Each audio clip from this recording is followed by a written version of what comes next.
Tuesday, April 4th. It's April already, gosh. And election season has started, and the ballots have closed, and the ballot is set, and you can see who the candidates are on the town website. And there are going to be some candidates forums around town. So I hope folks are starting to pay attention. There's a lot of issues before the town.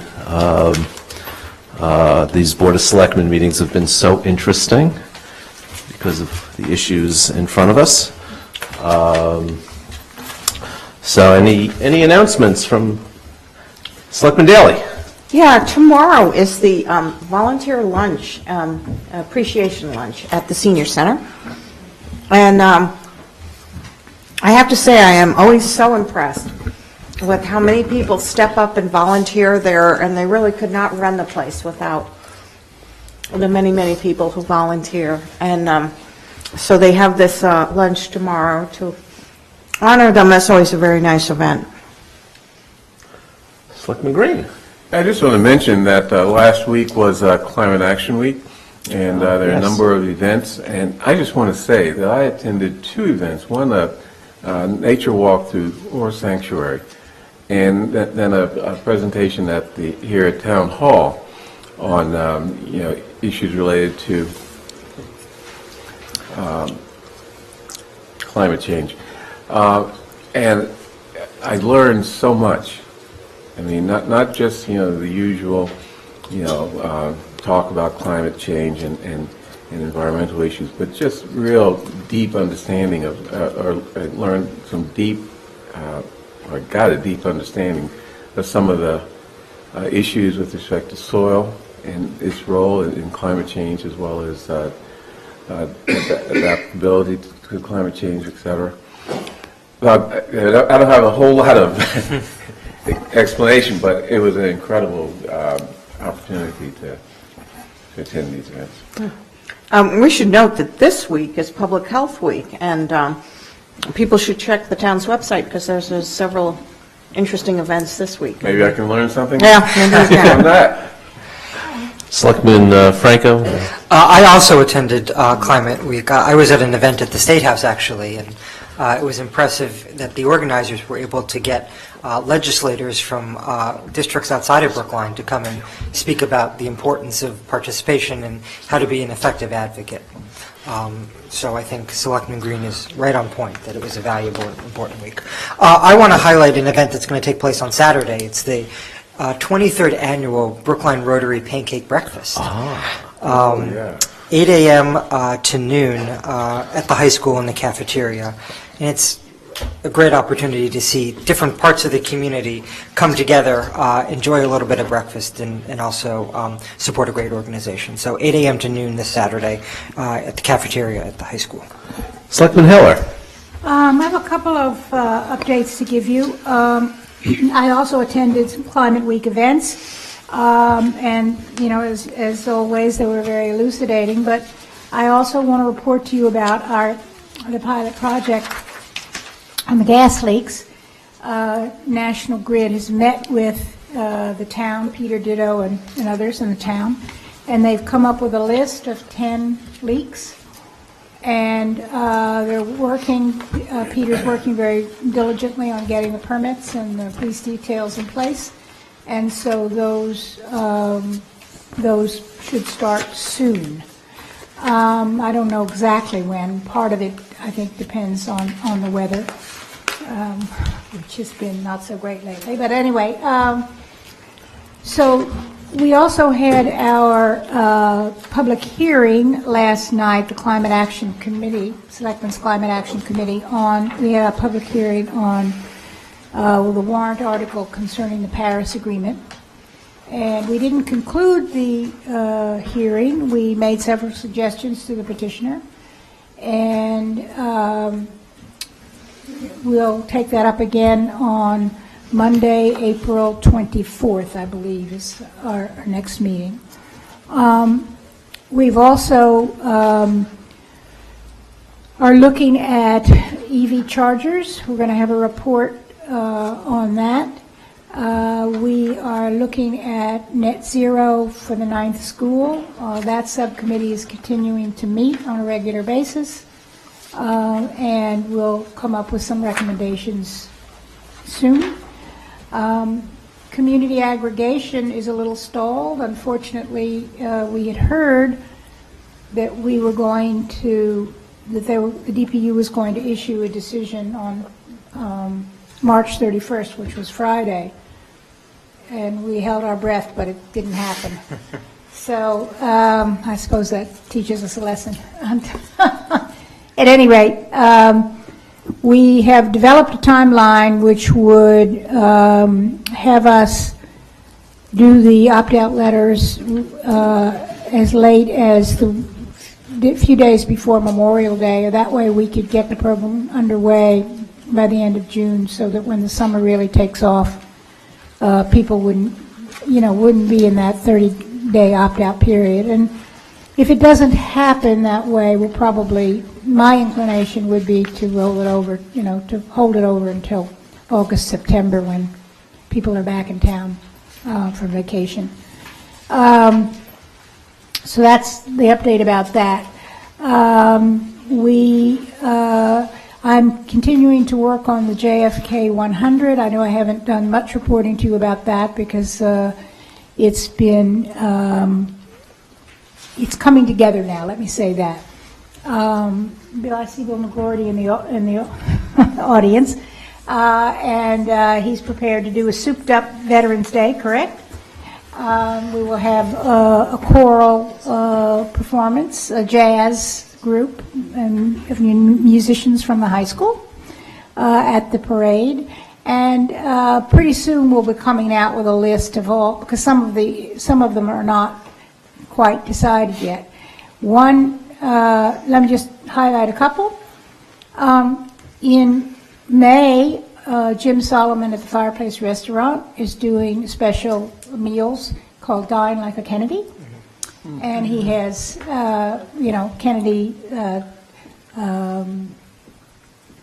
food items like Boston cream pie on the menu.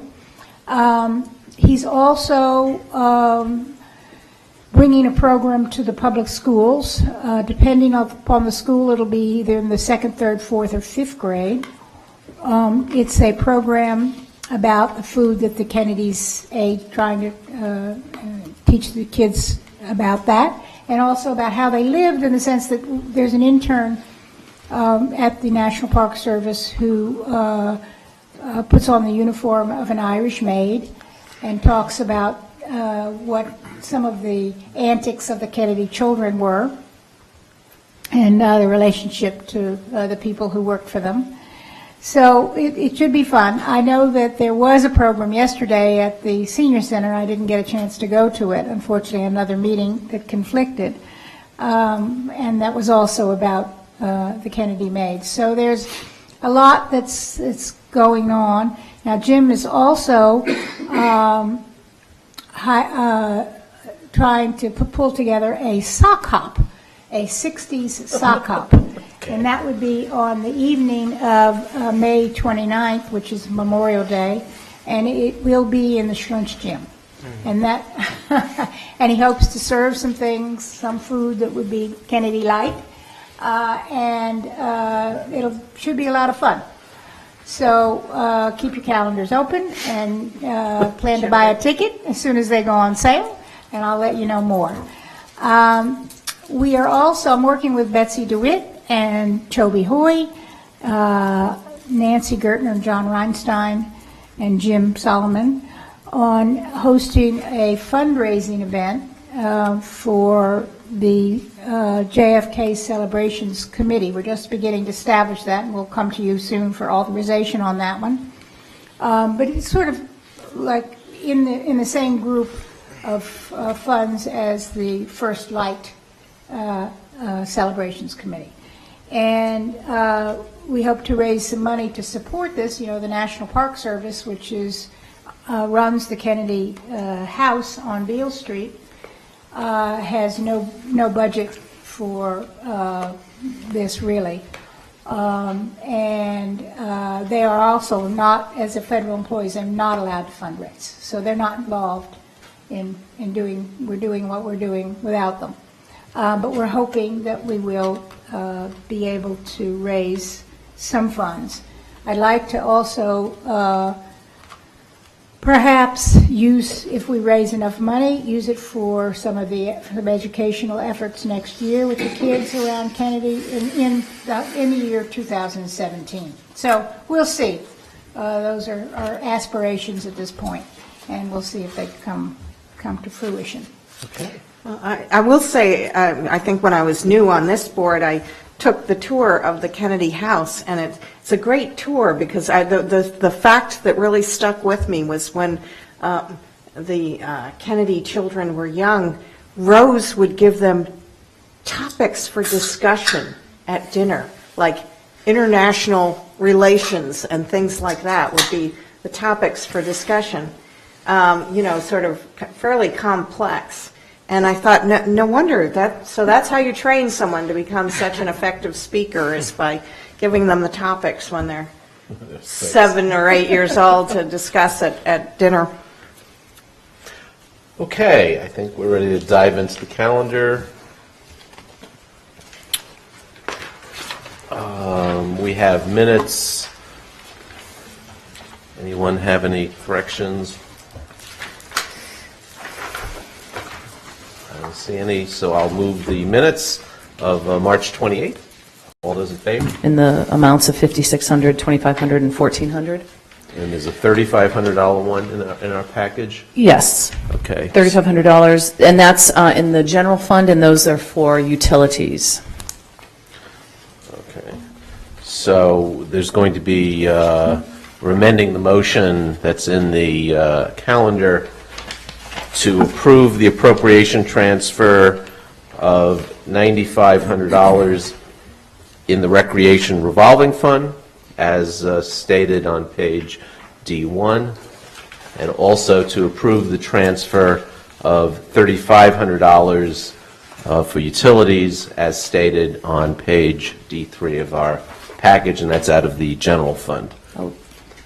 And I will give you the original copies for that as well, so you'll have that for the record. Thank you very much. All those in favor, please say aye. Selectman Daley? Aye. Selectman Franco? Aye. Selectman Heller? Aye. Selectman Green? Aye. Chair votes aye. Can I just ask a question about that, though? I know one of the items on here was CPR training for your camp workers, which is certainly very important, but do you have a defibrillator available? We have AEDs in every single one of our facilities, yes. Okay, great. Yes. Next item is, Oh, excuse me. Is this for training your camp workers to use the defibrillator?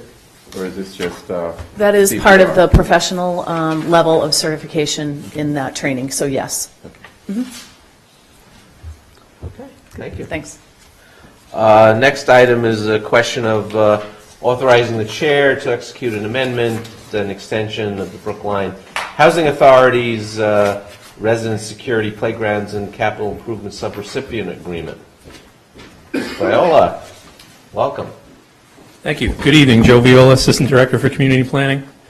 As the board will recall, you had a public hearing on January 17th to discuss the approval of a substantial amendment to the town's fiscal 2017 one-year action plan. After the public hearing, the board voted affirmatively to approve the reallocation of $182,000 to the BHA's fiscal 17 resident security, playgrounds, and capital improvements project. Following the meeting, we had a 30-day public comment period, which is in keeping with our citizen participation plan for CDBG. That lapsed as of February 17th without any additional public comment. And that's why we're here before you tonight to ask that the board, in order to allow the BHA to move forward, authorize Chairman Wyszynski to execute the amendment that would allow for the transfer of the $182,000 and also extend the agreement until December 31, 2017.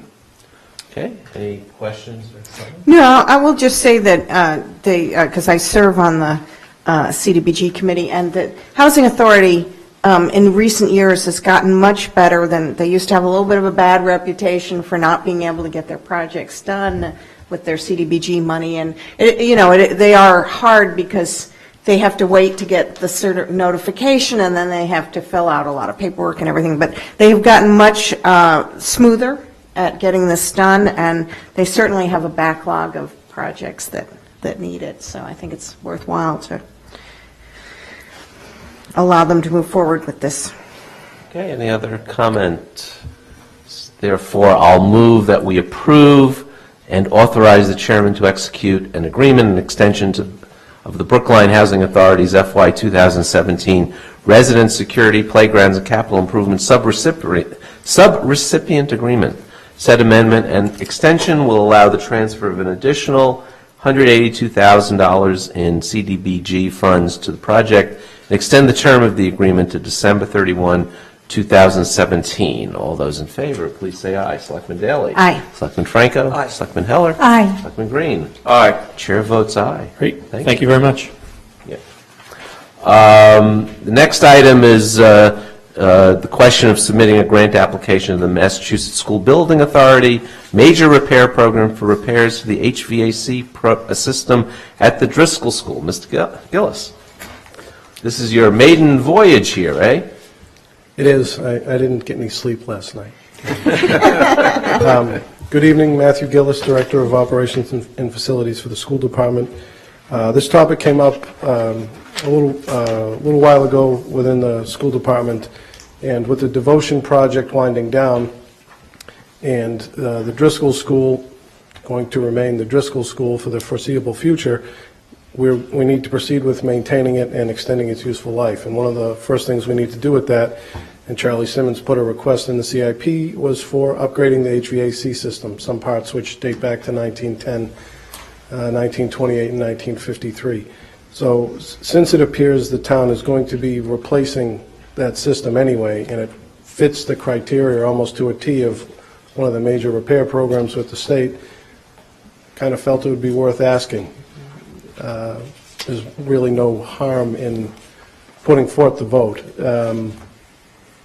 I guess I'll take questions if you have them. Okay. Any questions? Selectman Franco? Can you handicap the odds that we're gonna get this grant or this reimbursement? No, but I'm cautiously optimistic because it does seem to fit exactly the things that they have listed: roofs, boilers, HVAC systems, windows and doors for the envelope. And there are other communities that get more than one program at a time through the major core repair program, but they don't guarantee that, and they would not handicap it or give me a time frame in any way. They need to see how many applications they get, and then they look at them on an individual basis, and then they decide who gets to go forward. So one of the things that this board has heard, and we've actually made a determination that we're not going to pursue MSBA funding for two larger capital projects because we understand that the MSBA only wants to fund one project at a time, one school renovation or construction project at a time. From your comments, I hear that that's not the case with this particular grant program. That With this particular, for major repair programs, that is not the case, but I think they try to level it out so that not too many school systems are getting multiple grants at once. You know, you've got some places like Boston, Springfield, Worcester, they probably get the benefit of more than one. Last year there were 3 applications from a smaller system with 6 schools, Whitman-Hanson, and I'm not sure how many they got, but they were still able to submit them, but you have to prioritize which is your first most important program, grant application, which is your second. So we wouldn't do anything to jeopardize the funding for the devotion school in any way, but to have another one in the queue that we're likely going to do with or without funding from the state seemed to make sense. Okay. Any other? Yes, Selectman Green? Yeah, I'm going to vote on this, although I need to disclose that I work for an agency of the state government called the Mass Clean Water Trust, which is under the State Treasurer's Office, which the MSBA is also under. The treasurer is on the board of both the trust as well as MSBA, but there is no connection between the two. And I don't believe that, there's a reason why I should not participate in this vote. I think it should be disclosed. If you, Yeah, I think overabundance. that should be in the record, Kate, that he disclosed that. Right. Okay. I will move that we submit a grant application to the Massachusetts Building Authority major repair program for repairs to the HVAC. Sorry, could I ask one additional question? Oh. I'm sorry, it just occurred to me. So if we don't get this grant, are we still going to go ahead with the project? I would say yes, although that's not my final call. So The issue with the HVAC system is that it's not working as well as it should, and getting parts has become extremely difficult for the town director of facilities. So at some point, if the rooms are too hot or too cold, it detracts from the teaching and learning in the classroom as people are focused on the temperature instead of on the lesson. So we'd like to avoid that, as well as in the long-term greater picture, make sure that we can maintain a good environment to maintain the rest of the building facility, the other systems in it, the building contents, as well as the building envelope. the design work for this project is a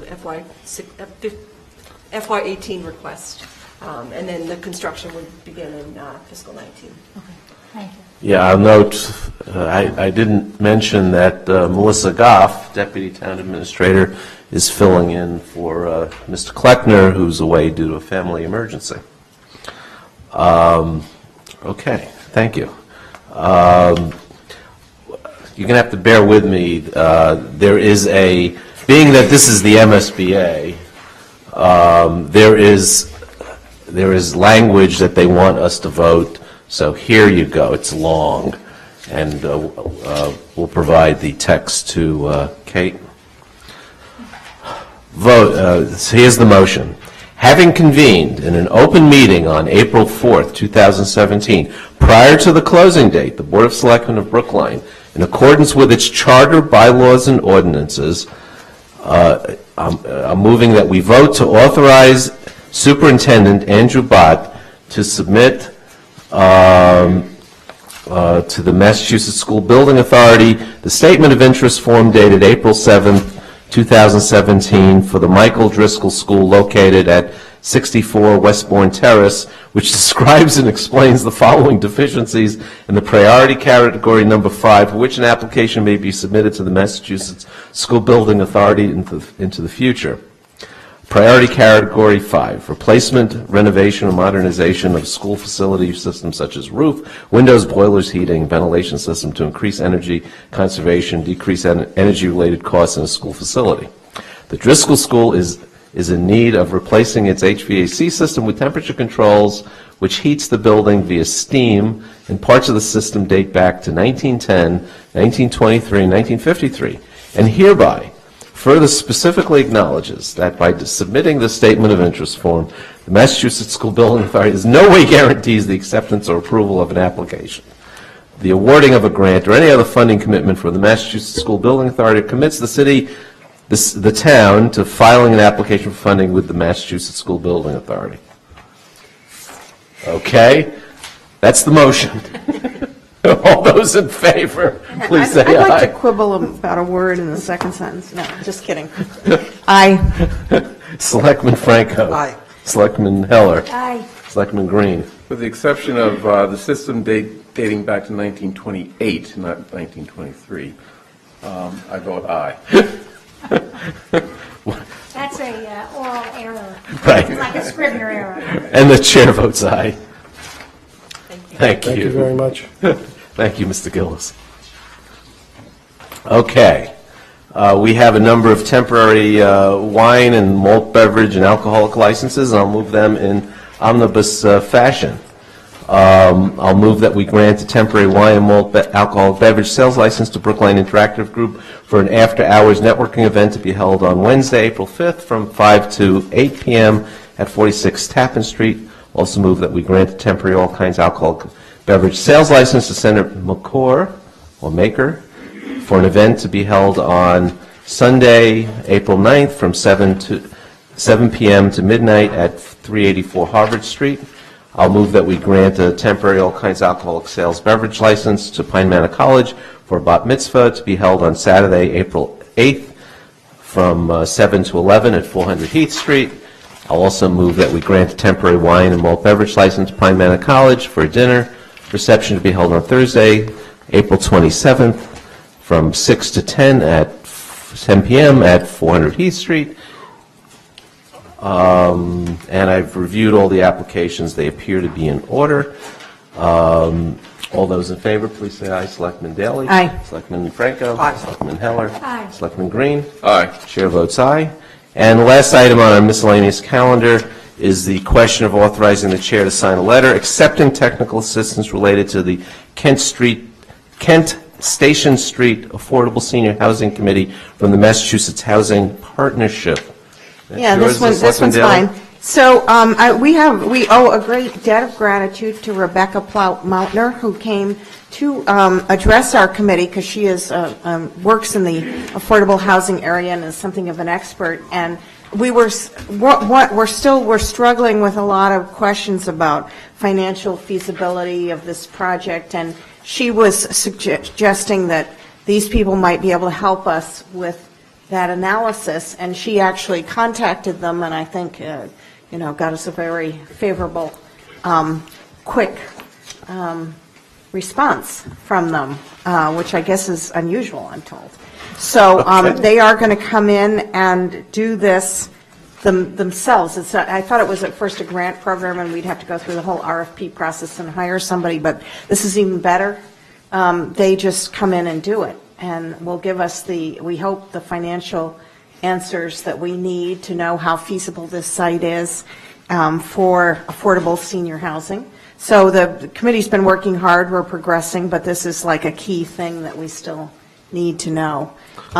So we are very grateful to her to making the connection with the Mass Housing Partnership for them to come in and do this study.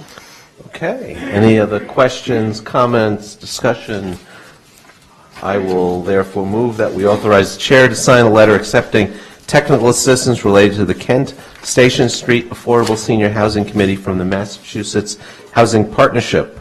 All those in favor, please say aye. Selectman Daley? Aye. Selectman Franco? Aye. Selectman Heller? Aye. Selectman Green? Aye. Chair votes aye. Moving on to our main calendar, question of authorizing the filling of 2 vacancies in the library department. Ms. Slyman, welcome. Hi, good evening. Sarah Slyman, Library Director. I'm here tonight to ask you to consider filling 2 full-time library assistant positions at the library. There may have been a typo. One is a full-time library assistant 1 in the technical services department at the main library. The previous candidate has been promoted to the position you authorized last time you saw me. So congratulations to Brian. That's exciting for him, but I do need to fill his position. And the second one is a library assistant 2 position at the Coolidge Corner branch. Nancy Chadburn is retiring after over 20 years of dedicated service to the library and the Coolidge Corner neighborhood in particular. So you said there's a typo in the I'm calendar? not sure. I have it in So my it's- email as 2 1s, but I think it's So it's- supposed to be a 1 and a 2. Yeah, it's library assistant 1 full-time and library assistant 2 full-time. That's correct, yeah. Okay. Any questions, discussion? You're going to be making efforts to have a diverse, Always, yes. and you're working with HR and reaching out into all your connections. That's right, yep, Okay. yeah. Any other questions or comments? I will then move that we authorize the filling of the following vacancies in the library department. Library 1 full-time, library assistant 1 full-time, and library assistant 2 full-time. All those in favor, please say aye. Selectman Daley? Aye. Selectman Franco? Aye. Selectman Heller? Aye. Selectman Green? Aye. Chair votes aye. Thank you. Thank you very much. Okay, now we're moving on to budgets. And first one up is Veteran Services, Mr. McGrody. Welcome. Good evening, and thank you. Tell us what's happening in your department. A lot of good things are happening in the department. First of all, I want to thank you for this year, because we've had a lot of good things happen this year. I want to thank the library, who hired one of our veterans, who was this young man is a Brookline veteran with a wife and 2 children who distinguished himself in Iraq, got his degree after the GI Bill, and is now working at the library, so thank you very much for that. It's nice to see our people going well. This year we had a very successful year. We had a number of people that we were able to get on the map. A neat story, and I'd like to wish I could take all the credit for it, but I can't. I had a young man that was, he went in the service when he was 17. He came back.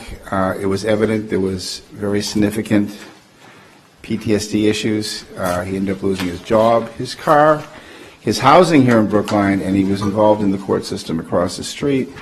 We were able to get him to the VA, get him some treatment, get him some help, get him in the diversion program so he doesn't have a court record, and he called me up. He won't be living in Brookline, but he called me up 2 weeks ago, and he just bought his first home, and it's all accomplished within a year. So that's a really neat thing to see that come from one end to the other. This budget this year is very similar to last year's. We're asking for basically a level funding. We should not need any problem meeting our obligations this year. Though again, I have to preface, my budget is much like Commissioner Peppersurgeon's snow budget. You don't know what's coming. We projected it out this morning, so I knew basically where I'd be at. And a young gentleman walked in that came from the Career Center, and he just got his last unemployment check, and he still hasn't secured an income, and he's got a wife and 2 kids, and he's living here, so we'll be assisting him. So I had to redo my budget again for that for today, but we're still okay. Coming up this spring, because spring is a really good time. We're getting ready for Memorial Day. Memorial Day is really special this year because, as Selectman Heller indicated, that we are Memorial Day is also the 100th birthday of JFK, who is by far our most notable veteran from Brookline, and we are linking with the Park Services to recognize that. Also on Memorial Day, we're putting up an honor square. I believe it's the first one we put up since 2005, and it's for Mr. Walter Brookings, who was a Brookline veteran, a Brookline resident during World War II. He was a co-pilot on a bomber. The plane was terribly shot up maybe a week or 2 before Normandy, coming back from Germany. Him and his pilot and him stayed on the plane so that the crew could jump out, and they sacrificed their lives for the men. I don't think you could bring more honor than that to anyone. I believe the family is from Ohio, and they'll be coming in for the ceremony. So we're very, very excited about Memorial Day. And we'll be bringing the schools involved also. Bringing the schools involved, we're going to do a lot more involvement with the schools. Working with the Hidden Brookline Committee to honor the 3 patriots that were slaves that participated in the actions in Lexington and Concord. One of them is buried at the old burial ground. We normally raise a flag for veterans with the family. There's no family. The Hidden Brookline Committee is representing the family. And we're going to do it at the school instead of in front of Town Hall, so that at the high school, so that the students at the high school can participate and use it as a learning experience. And that'll be April 25th at 9:45. So we're very excited about that. I'm also working with former Commissioner DeMayo, who now is the cemetery director of St. Joseph's in Holyhood. At Holyhood Cemetery, we didn't know this for years, but we have a Congressional Medal of Honor recipient buried there. And his grave is not marked as a Congressional Medal of Honor recipient, and his gravestone is in disrepair. So I'm working with the Holyhood Cemetery and our VFW. We're restoring, with no funds, the VFW is paying for this in Holyhood. We're restoring his stone, and we're going to put in a marker indicating that he's a Congressional Medal of Honor recipient, and we're going to do a ceremony for that once those pieces are in place. But the winter has kept me from giving a definite answer on that, because they're just going to be, they haven't been able to remove the stone yet, but that should happen in the next week or 2. So we're adequately funded, and I want to thank you. The internship program still helps people. In fact, the young gentleman that I told you came in today is probably a good candidate to work with our IT department. Cool. So I'm going to try to slide him over there for the next few weeks, and that lessens a little bit the impact on the 115, getting money from that program, but more importantly, it gives him some additional experience and a local reference. And quite frankly, my people help the departments run quite a bit, so it's a win-win for everybody. Okay. Any questions? Yeah. I have a question. I know the last couple years you were telling us about some of the difficulties you were having getting adequate service at the VA hospital for people who were, in distressed and needing either mentally or physically needing help. Has that situation improved or? Yes, it has. It's actually gotten a lot better. And it's over the years. It started with, when the VA blew up about 3 or 4 years ago, and they got the funding they needed. They moved some really good people in position, and it's really changed in a rapid time, changed the healthcare at the VA. The other thing I do is when someone applies in Brookline for healthcare, we take the application ourselves so that it's filled out correctly, and we bring it down, and we put it through ourselves. So we're getting people their initial appointment within about 14 days from the time they fill it out in my office. We'll also help people with their appointments. So if they hit a bump in the road, I'm at the VA at Jamaica Plain or West Roxbury at least twice a week, sometimes 3 times a week for an hour or two, and that contact with people helps a lot. So we're able to actually get things going. So we haven't had a lot of bumps in the road in the last year or two. So I got to say it's been really good. That helps, our veterans quite a bit, especially as healthcare is coming harder and harder, more and more expensive. Well, I certainly appreciate, I think the whole board appreciates your diligence in looking after our veterans. Oh, thank you. Sure. Any other questions or comments from Mr. McGrody? Okay. Thank you very much. Got off easy tonight. There you go. Thank you very much. Okay. Next up is the library.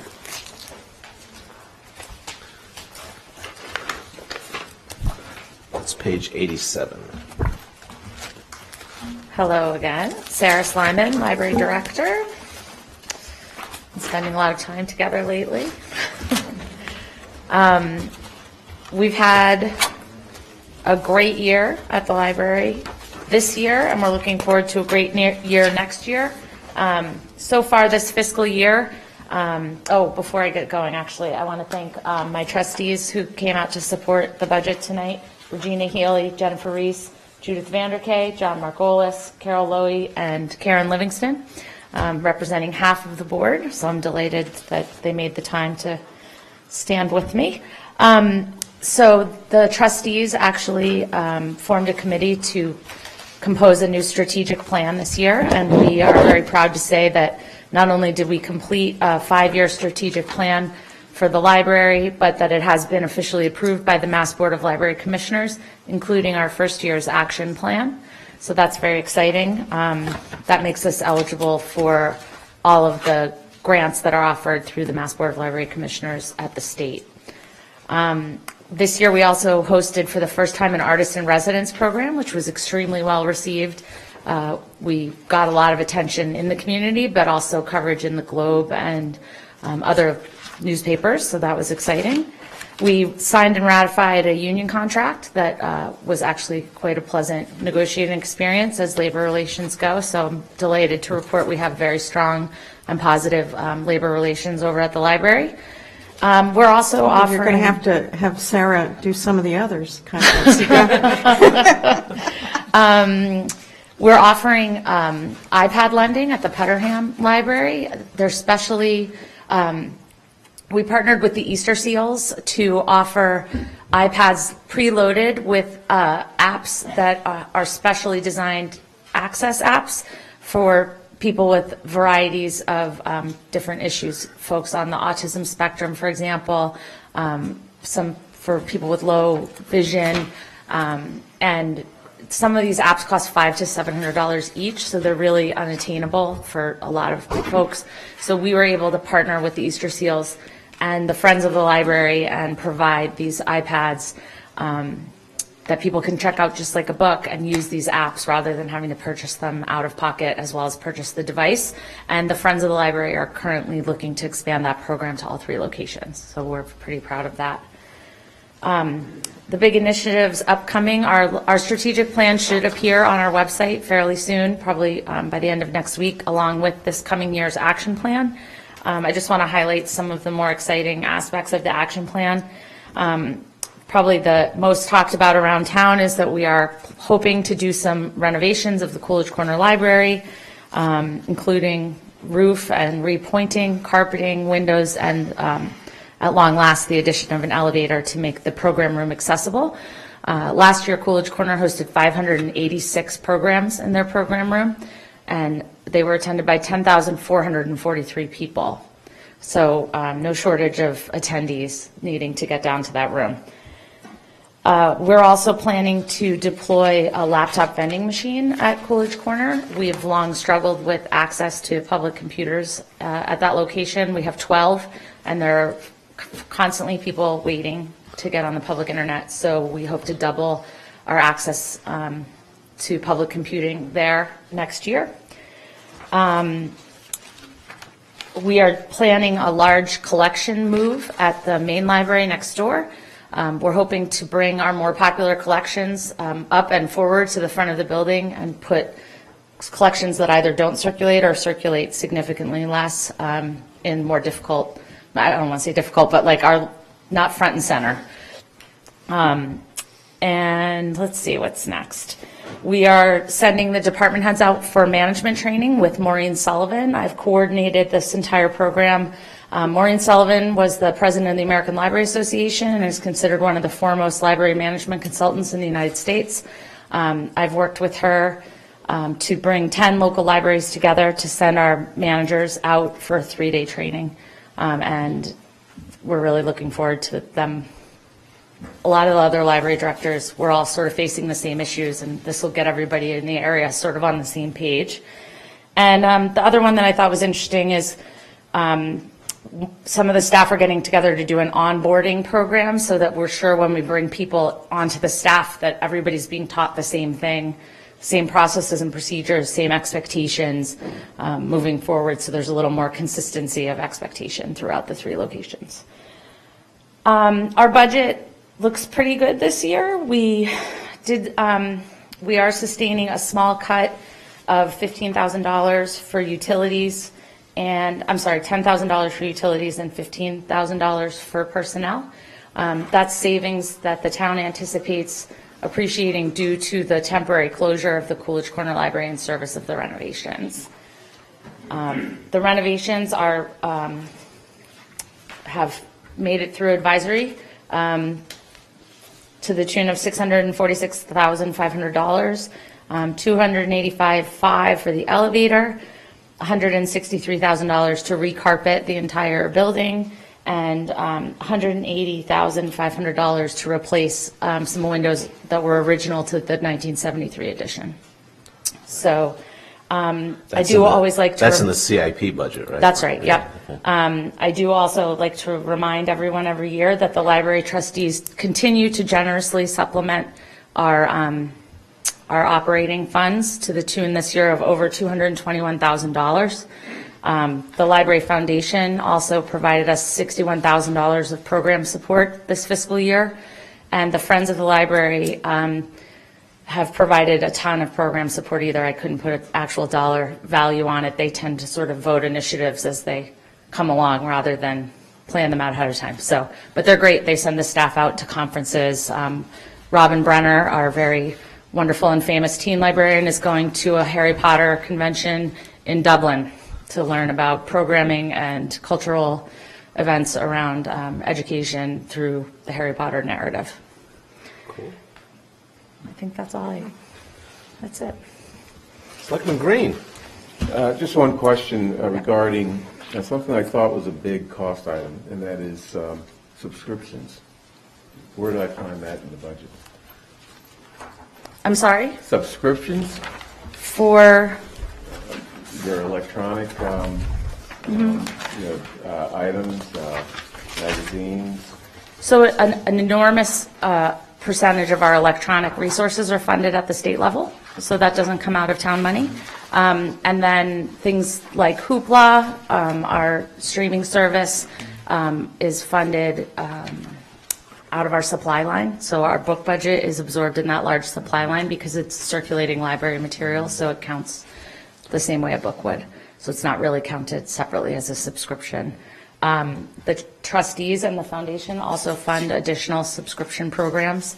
The foundation solely funds the Museum Pass program, which is an annual subscription service. Magazines and newspapers are funded the same way books are. Does that answer your question? Yeah, it does, Okay. although it seems to me that'd be useful, both from a marketing standpoint as well as other purposes, to, have that somewhere, I'm sure it is somewhere, where people can see that the cost of running a library is more than just, the things that we see here in the budget. I couldn't agree more. Thank you. Selectman Daley? Yeah, I'm looking at your performance workload indicators, and I see that the circulation and attendance, or the actuals for 2016, were down a little bit from the previous year, but your items loaned electronically was up somewhat. So how are you continuing to work on reaching people, as many people? I still love books myself, but Books I are still realize our that, breadwinner. Yeah, Absolutely. I realize that not every, a lot of people are switching over to electronic ways to read and so forth. So fiscal 16 actually had 2 physical problems that prevented us from achieving our goals. It snowed all the time, and we were closed a lot. And that impacted our circulation, I think, in a negative way. That was the horrible winter, of course, we all remember, and we'll tell our grandchildren about. And the second thing is, I'm sure some of you on the board remember the great RFID conversation of the Public Library of Brookline.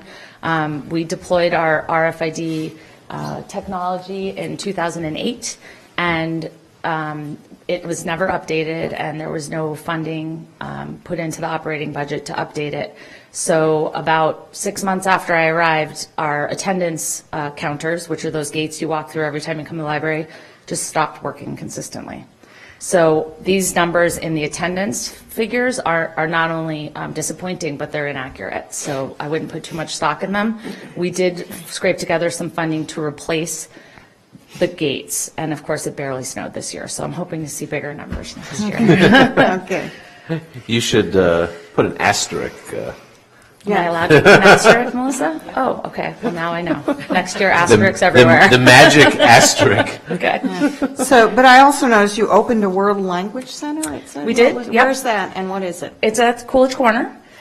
We did some in-depth studying of our language collections circulation statistics, and Coolidge Corner was the only location that was really supporting increasing circulation of world language materials. So we just took them all and moved them to Coolidge, and they're all in sort of one area of the building, and we did a little collection maintenance on them to make sure that they were, relevant and clean and bright and shiny and interesting. And so we're starting to see appreciations in the circulation of those materials now that they're all consolidated to one location. Selectman Franco? Picking up on Selectman Daley's question about how the library is more than just books, I'm wondering if you can talk for a second about how your efforts to loan non-traditional items are going. The sort of cake pans, the 3D printing that I know you recently dipped your toe in, and kudos to you and to the board for being innovative in terms of what a library is and how it fits into the community in Brookline. Surely, yes. So we won the 3D printer. I called Robin Brenner at about 8:45 at night one night and said, hey, there's a grant for a 3D printer. Do you think you could have it? You could apply for it. And she said, sure, when's it due? I said, tomorrow. So she applied it just in the nick of time, and we got it. That is one of our very rare services that we do charge for, but we're turning out some interesting things. We've made an entire chess set of heroes and villains from the fandom world. So there's all different kinds of characters from literature and popular culture. And then people have asked us to make models of their homes, and it's been really cool. We have a couple of really smart librarians that know how to program all the software. It's right down where the cafe used to be. And we have it in a box that has a special filtration unit, so you don't have to hear it or breathe anything in. We are doing quite well with the cake pans, actually. I just looked at their circulation the other day, and they're doing pretty well. They are going to be moved upstairs. They're downstairs right now. I mentioned the iPads, but we also have, we added a video game collection, which is circulating like crazy. We have a telescope at Putterham, which David Mark Goldstein pointed out to me. I know he was downstairs, but it doesn't look like he's here. He's on the wait list for that, and the wait list is a year. So I had the collection development supervisor order 7 more. So we're going to, 8 more. So we'll have 3 at each location. So you can borrow a telescope. People love it. It's so exciting. I'm trying to think what else we have for fun collections. That's all I can think of off the top of my head. But thanks for asking. That's my favorite. Oh, yeah, portable. Thank you, Karen. We do lend portable hotspots, which is great. We're also going to start lending Portable Rokus. what? Hotspots. So you know when you go on the airplane. Hotspot. It's a thing you plug into your computer, so you can get an internet connection. Okay, gotcha. So like when you Okay. go to a hotel for whatever. I got it, I yeah, got you it. don't have to pay the This is hotel. an unusual day when I'm explaining technology to Chairman Wyszynski, I mean. We're also gonna, I was picturing like a something that cooked something. oh, well, this next one, it sounds like that too. We're also going to start lending Rokus, which will be preloaded with some subscription content. So that's exciting. Some other libraries have already been doing that. And I think the most exciting upcoming collection, which is going to deploy really soon, is sponsored by the foundation, where we're going to do vinyl records and record players. So we're partnering with Newbury Comics to provide... You're going backwards. Hey, everything old is new again. My kids only listen to their phones and vinyl. And vinyl? That's it. Yep. So Newbury Comics has been... They're so 70s. I know. Well, the 70s is the coolest if you're my 16-year-old, I'll tell you.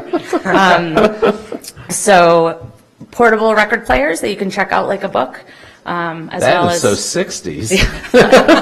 my mom said the same thing. I showed her a picture. She said, I think I had that one. And then records, we're going to do a special collection of local popular rock music. So we have a lot of bands, current local bands who are contributing records, and there'll be a special section for It's them. too bad that when we went to CDs back 30 years ago, we didn't keep all the old vinyl. I kept I mine, kept Neil. I don't know. Mine is in the basement. I have a working turntable and I have the vinyl collection, so good to know. I'm hip. Selectman Heller. I noticed that you also, under your accomplishments, launched a Girls Who Code That's right. programming course. So So how did that go? that's a partnership with it's a national program, Girls Who Code, designed to bring more women into the tech sphere. And Robin Brenner was approached by the program and asked if she would be interested in hosting one. It goes all during the school year. We were so overbooked that we had to add an additional session. Right. So we do 2 nights a week in the computer lab at the main library. Very How many- successful. How many girls? are- I think we get between 12 and 18 girls in that room all the time, unless there's a holiday or they're traveling. That's really good. Yeah. My daughter, who was a music major all through school, including college, and eventually realized she was going to have to get a job and support herself, in graduate school learned how to code. So I think it's great if they're starting a little earlier. And, Maybe some of them will come back and program the 3D printer for me. Though I'm looking at your objectives, and one of them I'll bet you is very, very easy to achieve. And that's to appreciate efficiencies in financial management. I suspect you meant achieve. Yes, I did. Thank you. That's a typo. Any other questions or comments? Okay. Thank you all for your time, and Thank thank you. you again to the trustees for Thank you all. joining us. Okay, next up is DPW, Commissioner Papasturgeon.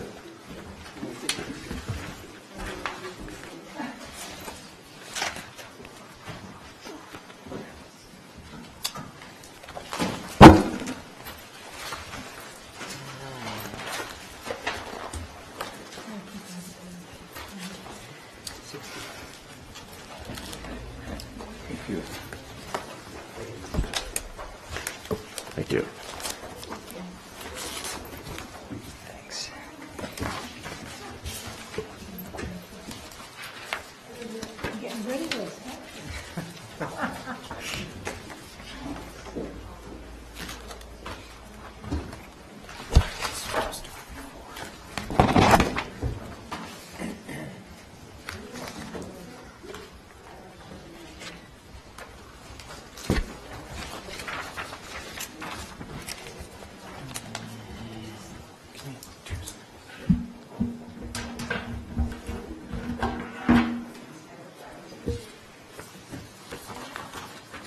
Just another minute, technical difficulties.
I think we should go off the handouts. Unfortunately, sorry, Andy. Okay, we're going to do it the old-fashioned way, I guess. You're going to have to miss my animations tonight, so. Actually, it's the public that'll miss it.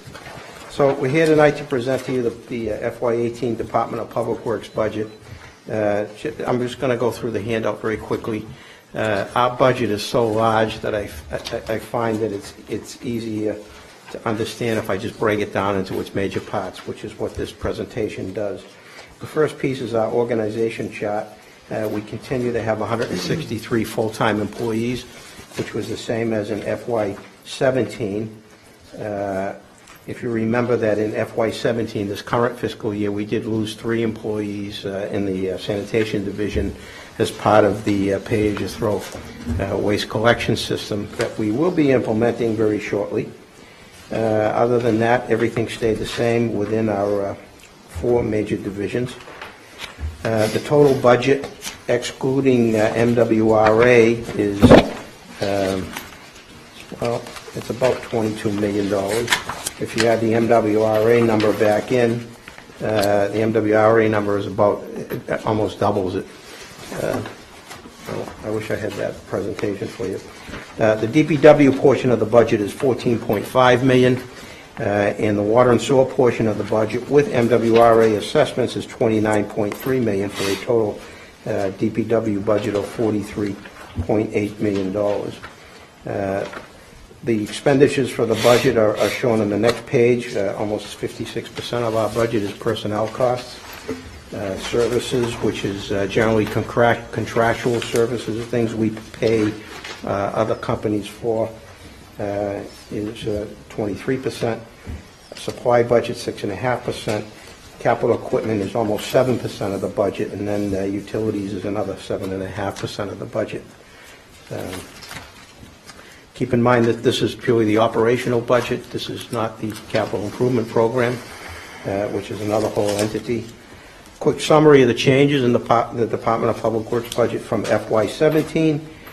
We saw a net increase in the budget of $69,704, which is just about 0.5%. Some of the major changes to the budget were increases in annual steps and longevity increases through collective bargaining agreements, amounting to nearly $59,000. We were fortunate to receive an increase in our motor vehicle supply budget of $40,000, which we desperately has been needed over the years, just to keep up with the increase in cost for maintaining our fleet. Our fleet has grown slightly over the last 10 to 12 years. Town-wide, as you recall, we do maintain the entire town fleet with the exception of the fire department, who maintain their own vehicles. Some minor energy costs, decrease in electricity, decrease in general consulting services of $40,000, which was put into the budget in FY17 to cover the town hall parking study that will be getting underway shortly. A decrease of $6,200 in printing services, which was added to the budget in FY17 to cover updating and printing of the town atlas going forward, which we hadn't done in a while. The water and sewer enterprise similarly is showing an increase in FY18 of $286,000, which is about 1.2% of the budget. And as you are aware, that these increases are generally as a result of increases in MWRA assessments for both water and wastewater. We were fortunate this year that our capital outlay has decreased by $385,000, which was a blip in the budget in 17 for both stormwater and water and sewer division facility improvements. That was a one-time added addition to the budget in FY17. And our debt service costs, which we do pay for on the operating budget, have gone down nearly $280,000 for water and sewer projects that we have been paying down the debt on.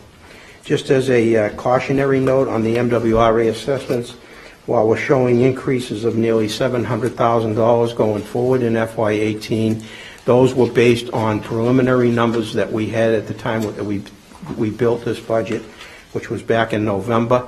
In February, we got the second iteration of those numbers. They won't become final until June when the Board of Directors votes the final MWRA budget.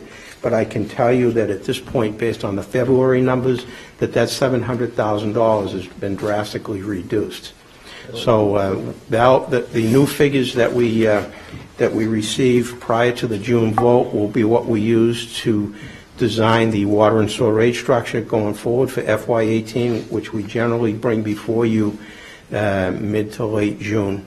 That will reflect the newest MWRA numbers. And as this budget is approved based on the preliminary numbers, we will come back to the fall town meeting and amend the budget to reflect what the actual numbers are for MWRA assessments.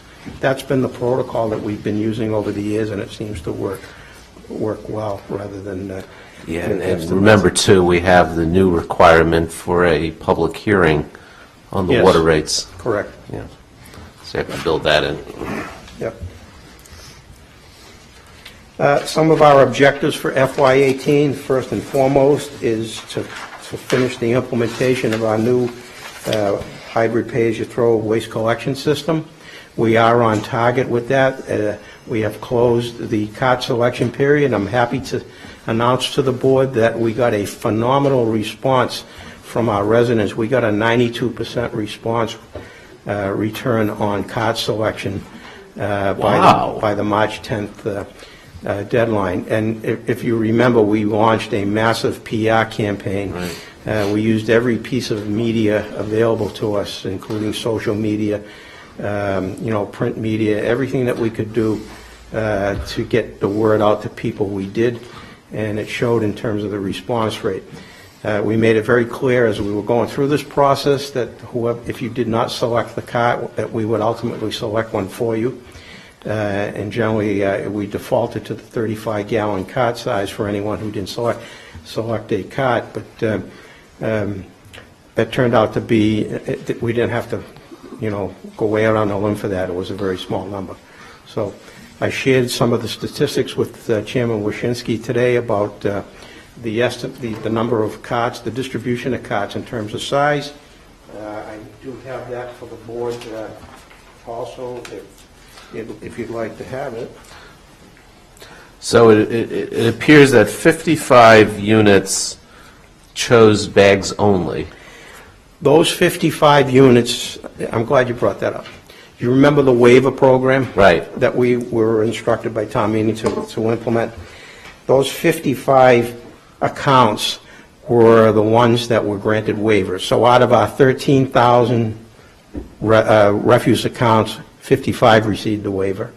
There were some that were denied. We didn't grant every one. We had 2 very specific requirements that you had to meet, and we were very rigid about that. But there were 55 accounts that were granted waivers. The waiver means that they don't have to use a cart. We did offer them the ability to use the small little baby 18-gallon cart if they felt more comfortable doing that. Nobody exercised that option on the ones who received the waiver. So yes, those 55 accounts will be allowed to just use bags only. That if you assume that a person will use 1 bag a week, that amounts to an annual cost for that person of about $156 a year to buy the bags. There is no additional refuse fee charged for that particular unit. So what kind of burden is it going to be to pick up the 55 units? You're going to be able to build that into your schedule? Well, there may be more. There will be more than 55 units. Remember that the bags are primarily overflow bags. So accounts that are using a cart will also have the ability to use overflow bags. And I'm sure that we're going to get, at least at the beginning, some overflow bags that are out there.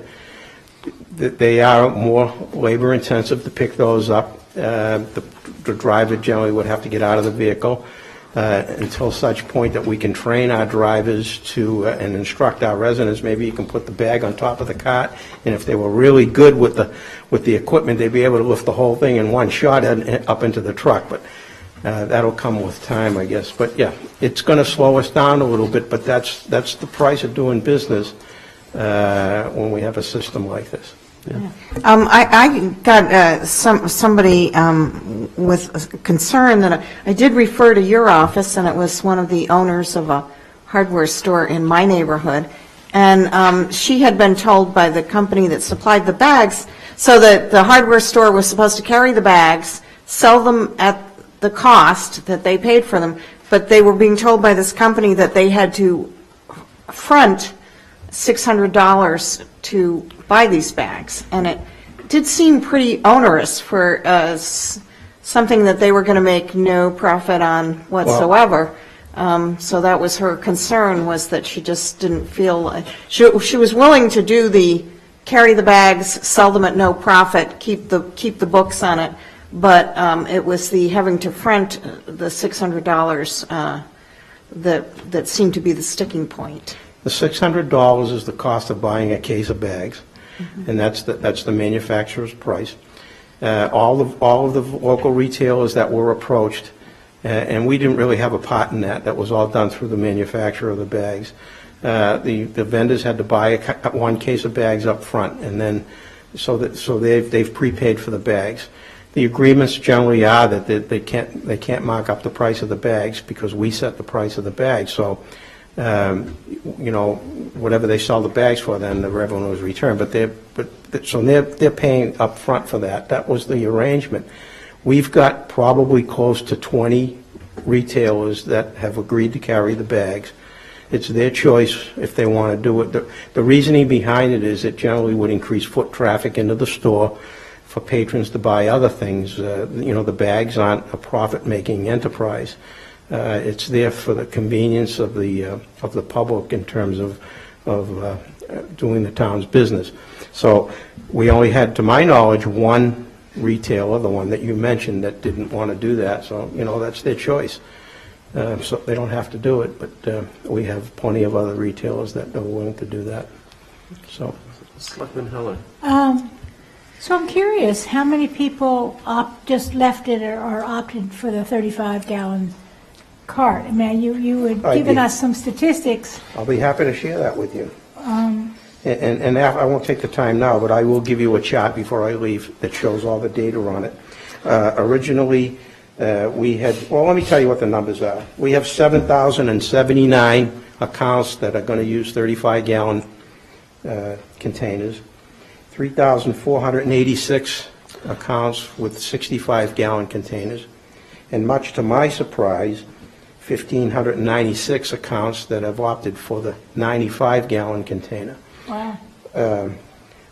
As I told you earlier, that the 18-gallon container was not offered at this point. However, later on, as we roll this system out, we may rethink the ability to include the 18-gallon container as an option, and that may come down the road, but not initially. What's the reasoning behind the increased use of the 95-gallon containers? We estimated that maybe 400 accounts would buy 95-gallon containers. You know, we've got 4 times that amount. And what's happened is this: multifamily units. We had to develop certain ground rules for multifamily units. So let me give you an example. If you have a 10-unit building, townhouses, whatever, you have a 10-unit building. Under the current system, you would pay the current fee of $200 per unit times 10. So that would be $2,000 a year you would pay for that complex for the refuse fee. Under the new system, the smallest container is the 35-gallon container, and that's priced at $190. So at the minimum, that 10-unit building would have to buy 10 35-gallon containers, whatever that cost is. We did, however, give them the option that if they didn't want 10 containers, you know, one for each unit, that they could buy containers, different size containers, and a different number of them. So instead of 10 35-gallon barrels, if you wanted to buy 3 95-gallon barrels, we would allow you to do that. However, if the price of the 3 95-gallon toters was more than the price of the 10 35-gallon toters, you would pay the higher price. And we did that for a reason, so that multifamily units couldn't game the system, basically. So those were the rules we established, though that it's worked out very well. But basically what's happened is we went from 13,200 accounts down to 12,300 accounts. We saved 1,000 accounts, still picking up the same population, but we're putting less barrels out there because multifamily units were able to consolidate the trash into a less number of larger barrels. So your revenue projection on the chart that had the numbers is about $60,000 less than Yes. your original projection. Yes. So that's within your range of error? The current revenue generated by the refuse fee is $2.6 million. Our goal was always to achieve at least the current revenue of $2.6 million. When we were doing the estimates based on a guess of what the cart distribution would be by size, we estimated the revenue would be $2.8 million. As it turns out, actual hard numbers now, the revenue was $2,730,000. So I think that's pretty close, all in all, to what we were set out to accomplish here. So. Okay. So how are we doing with snow? Are you done with your? I just wanted to highlight a couple more things, and then. But then we'll get into questions. I know Sarah's gone, but I wanted to remind Sarah that we did get 60 inches of snow this year. So she asked me not to tell anybody, but we did get 60 inches of snow. We normally budget for anywhere from 40 to 45 inches of snow in a year. We did exceed what our normal estimates are for snow this year. It came in, well, you all know how it came. The worst one was probably the last one we got a few weeks ago in terms of fighting it. But I had shared with the advisory committee that we are about $1.5 million in the red right now on the snow budget, and that was before we had to put Sanders out over the weekend to deal with the mess we had last Friday night and Saturday morning. So that may go up a little bit, but you'll recall that before I bring it back to you for a potential reserve fund transfer, we will try to cover some of that through surpluses in the DPW budget, and then go for the balance in the reserve fund. That'll probably happen towards the end of May, maybe first part of June. So, just a couple of other objectives. I know rubbish takes a lot of our time here, but we are working on the final construction plans for the closure of the rear landfill. That's the one not at Skyline Park, but the one way up in the back near Lost Pond, that we have been preparing to finally cap that one off. We are still working on the master plan for the potential replacement of our fire alarm master system, which I had talked to you about before. While there isn't any money in the budget for 18, we are going to move forward with at least completing the master plan.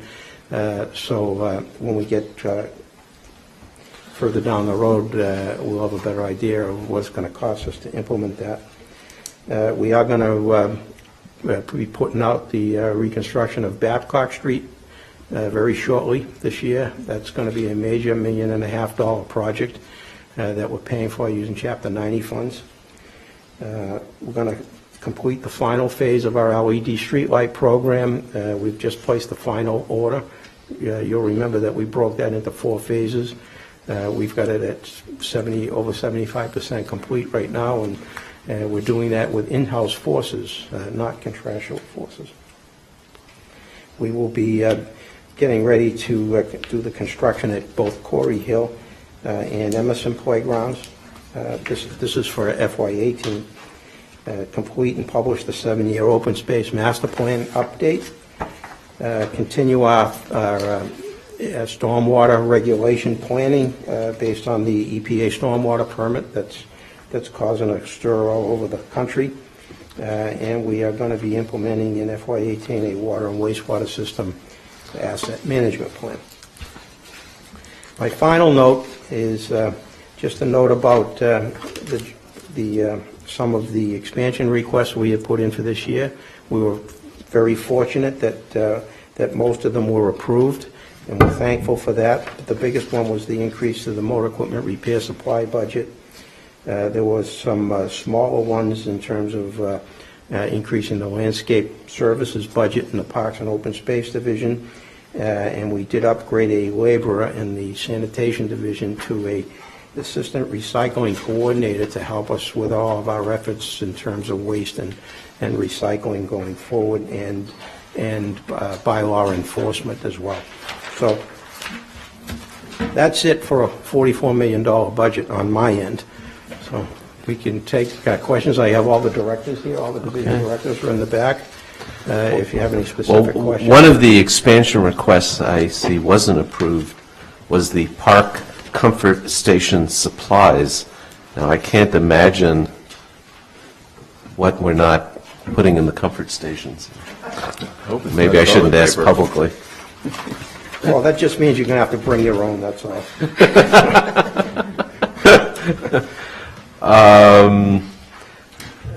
Selectman Daley. Yeah, I have a couple questions that sort of, I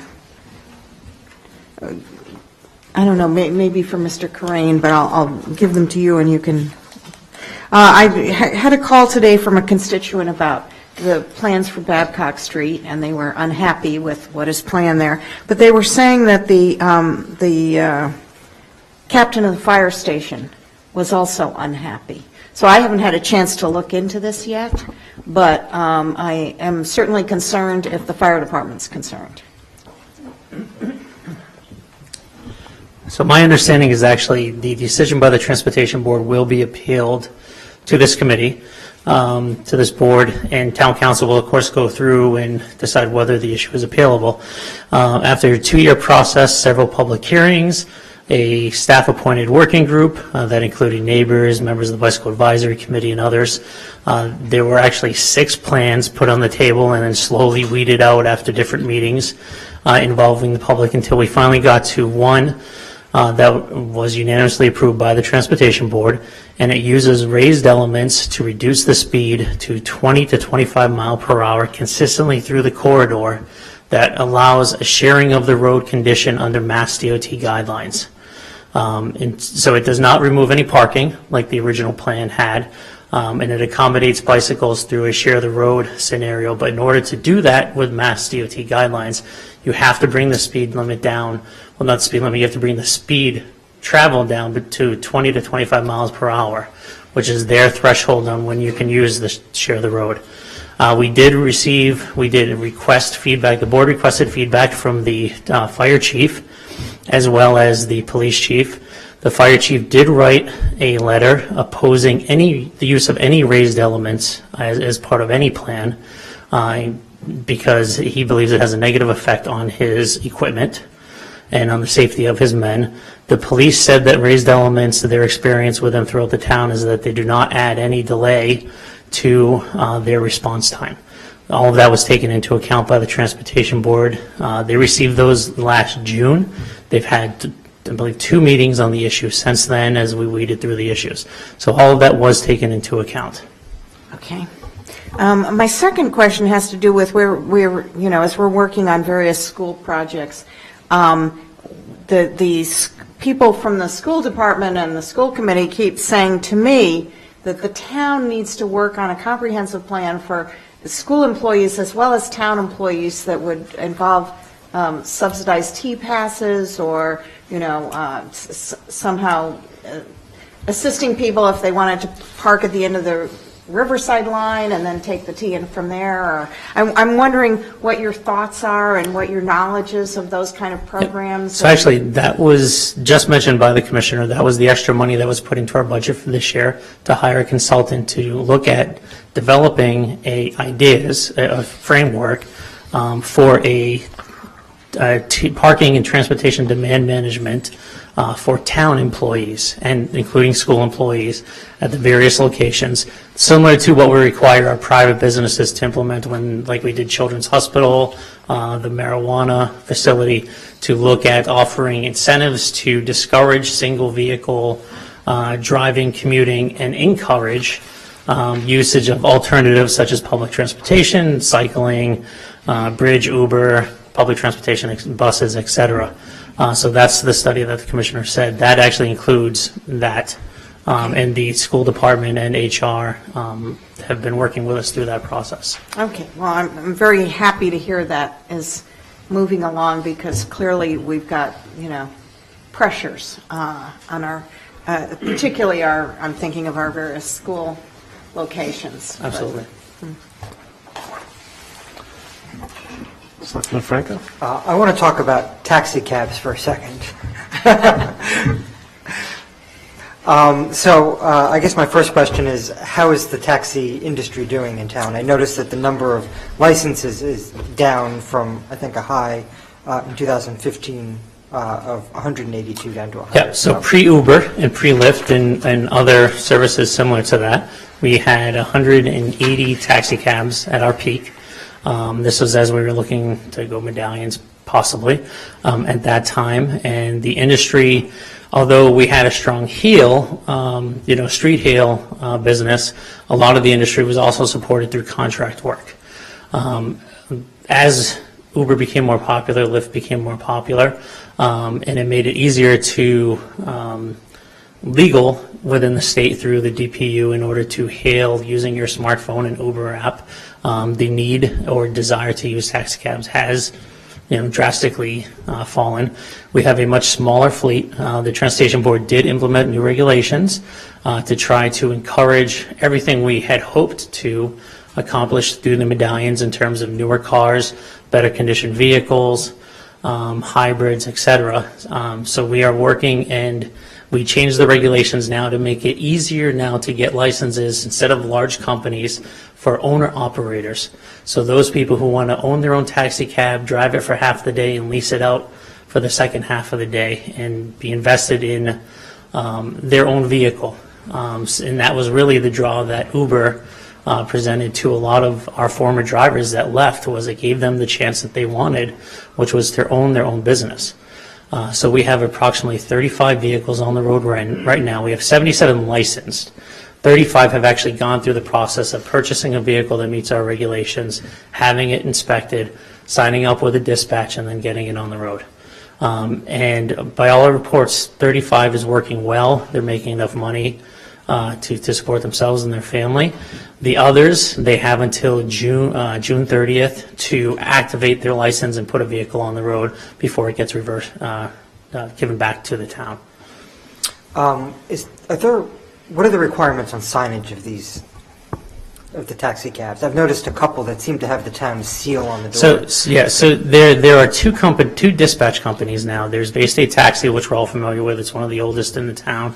So the red and white says Bay State, has the state of Massachusetts logo. And then there's Brookline White Cab.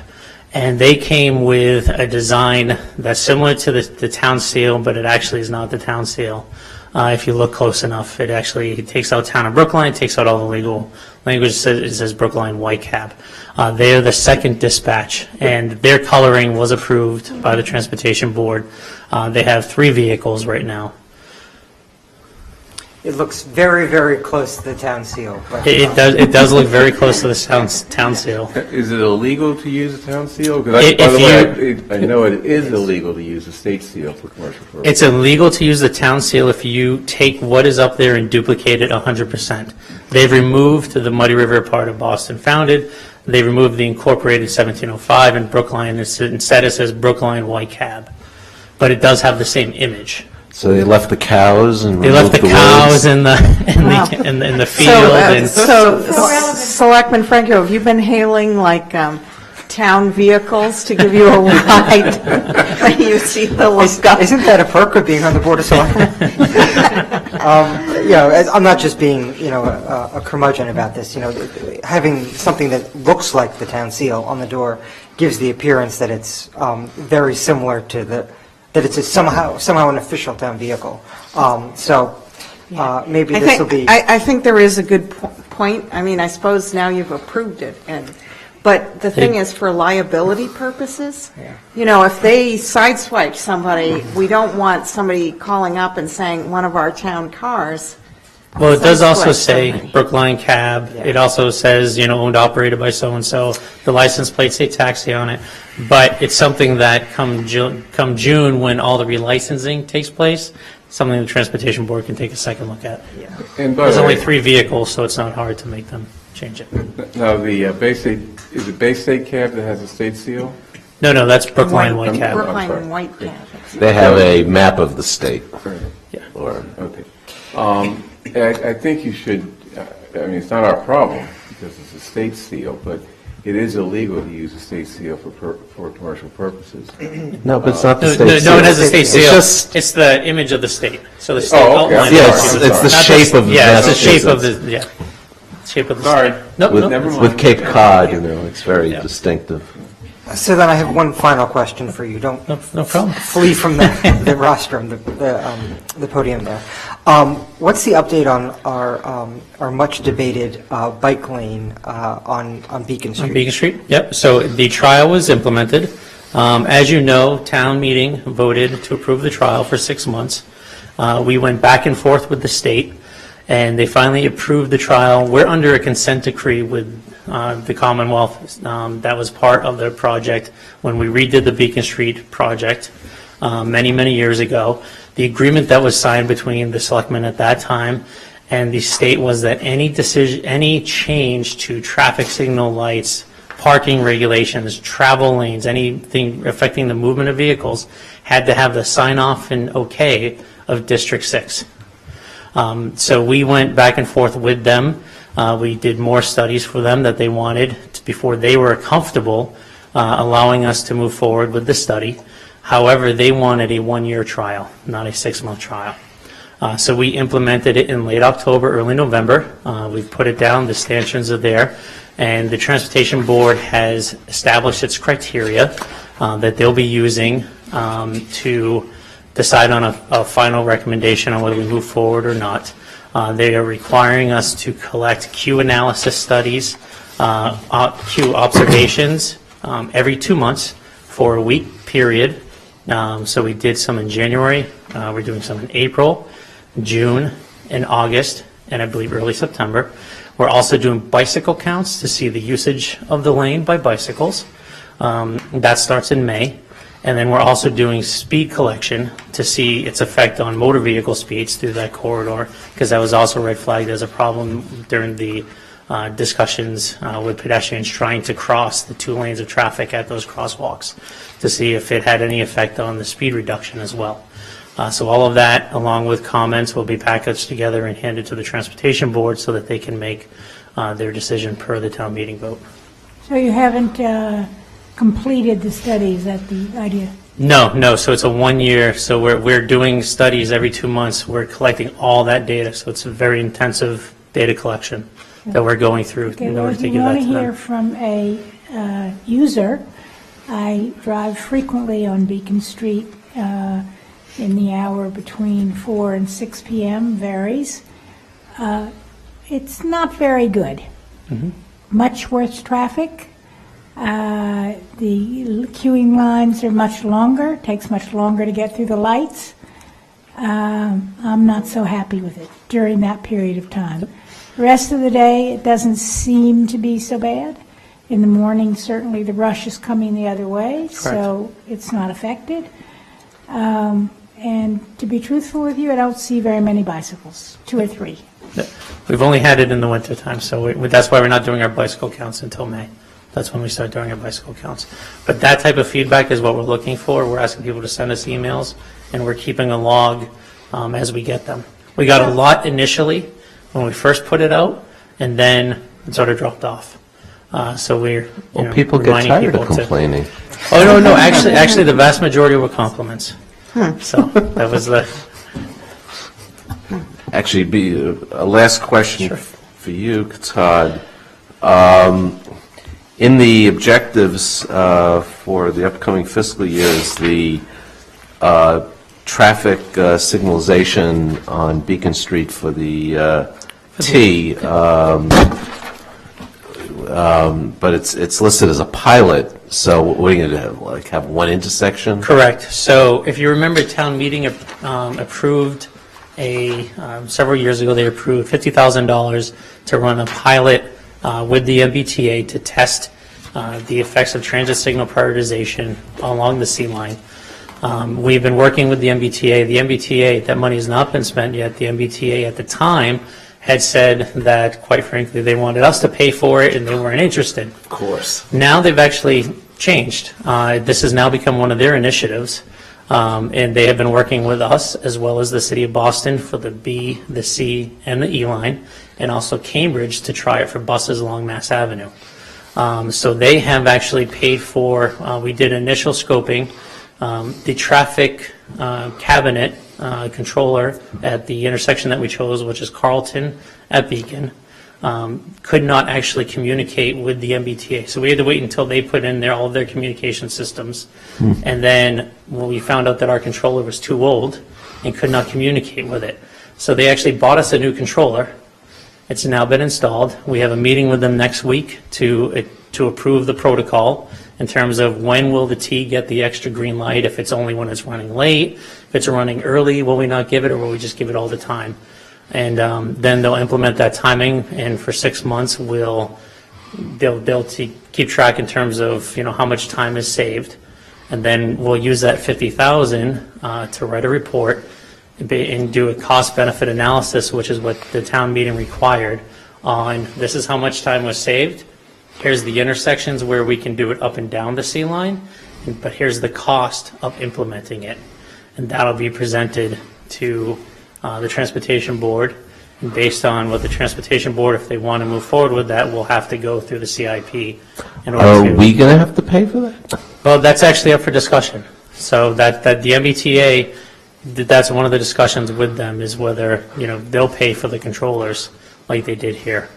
That's my goal, is to get it. Seems to so me that we it don't helps have to them pay as it. much as it helps us.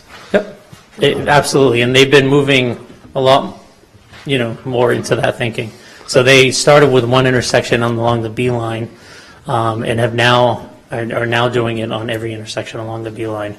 They're able to do that because Boston has the integrated system with their cameras controlling each intersection. So they already had the built-in infrastructure that we don't. And does Cambridge have that? No, so Cambridge is doing a test on Mass Ave with buses. So the problem there is not all of the buses within the MBTA system are outfitted to use the communication. So MBTA is working on that before they launch. Selectman Daley? Yeah, well, I actually have a question for Ms. Galantine, so I don't know if there's more for... Ms. Galantine, you're up. Well, I usually would be complimenting you on the bulbs this time of year, but since we have endless winter, I haven't seen too many of them up. Good evening. I just wondered, though, I did sustain a lot of damage to my witch hazel, I don't know if you call it a bush or a tree, with the real heavy snow 2 weeks ago. And I'm wondering what you saw throughout the town in our public trees and parks and things. So we did sustain a good amount of damage. Frankly, I think we have an aggressive tree pruning program. But after that storm, you saw, all of our grounds pretty much littered with smaller limbs and twigs and whatnot. So we had a pretty significant cleanup. In terms of any sustained damage, it'll be another 4 to 6 weeks, and we'll really be able to see how they held up. And did that cleanup accomplished within your regular budget, or was that? Yes. Okay. Any other questions for Ms. Galantine? I'll ask about the Muddy River pedestrian and bike crossing project. Is the plan still to finish off the planting in the spring and wrap up the project? Yes, thank you. So we do have a little bit of a punch list plus the planting. So the planting is scheduled to go in May, and that'll be significant. You will see a big change and transformation in what that looks like. It'll look far more park-like. And the lights, the ornamental lights are now functional, and $20,000 for the luminaires was part of the Green Cities grant program. And we're looking to do some type of ribbon cutting probably in July. Great. Ms. Frawley, you had a question? Really more comment. Regina Frawley from 16, and I am a user of Beacon Street. And last Wednesday, just for anecdotal verification of what Selectman Heller said, at I think it was 3:15, I pulled out from Center Street onto Beacon, and 17 minutes later, I got to Washington Street. Not a single bicycle the whole time. It was bumper to bumper, inch by inch. Needless to say, What time of day? 3:15. Okay. So it was even before the 4 o'clock rush hour start. I can't tell you why on a Wednesday that is so. I may be doing it tomorrow as well, so I might find out if it's a repetition. But anecdotally, that was outrageous, and not a single bicycle the whole time. Mm-hmm. And it was a good day. It could have been.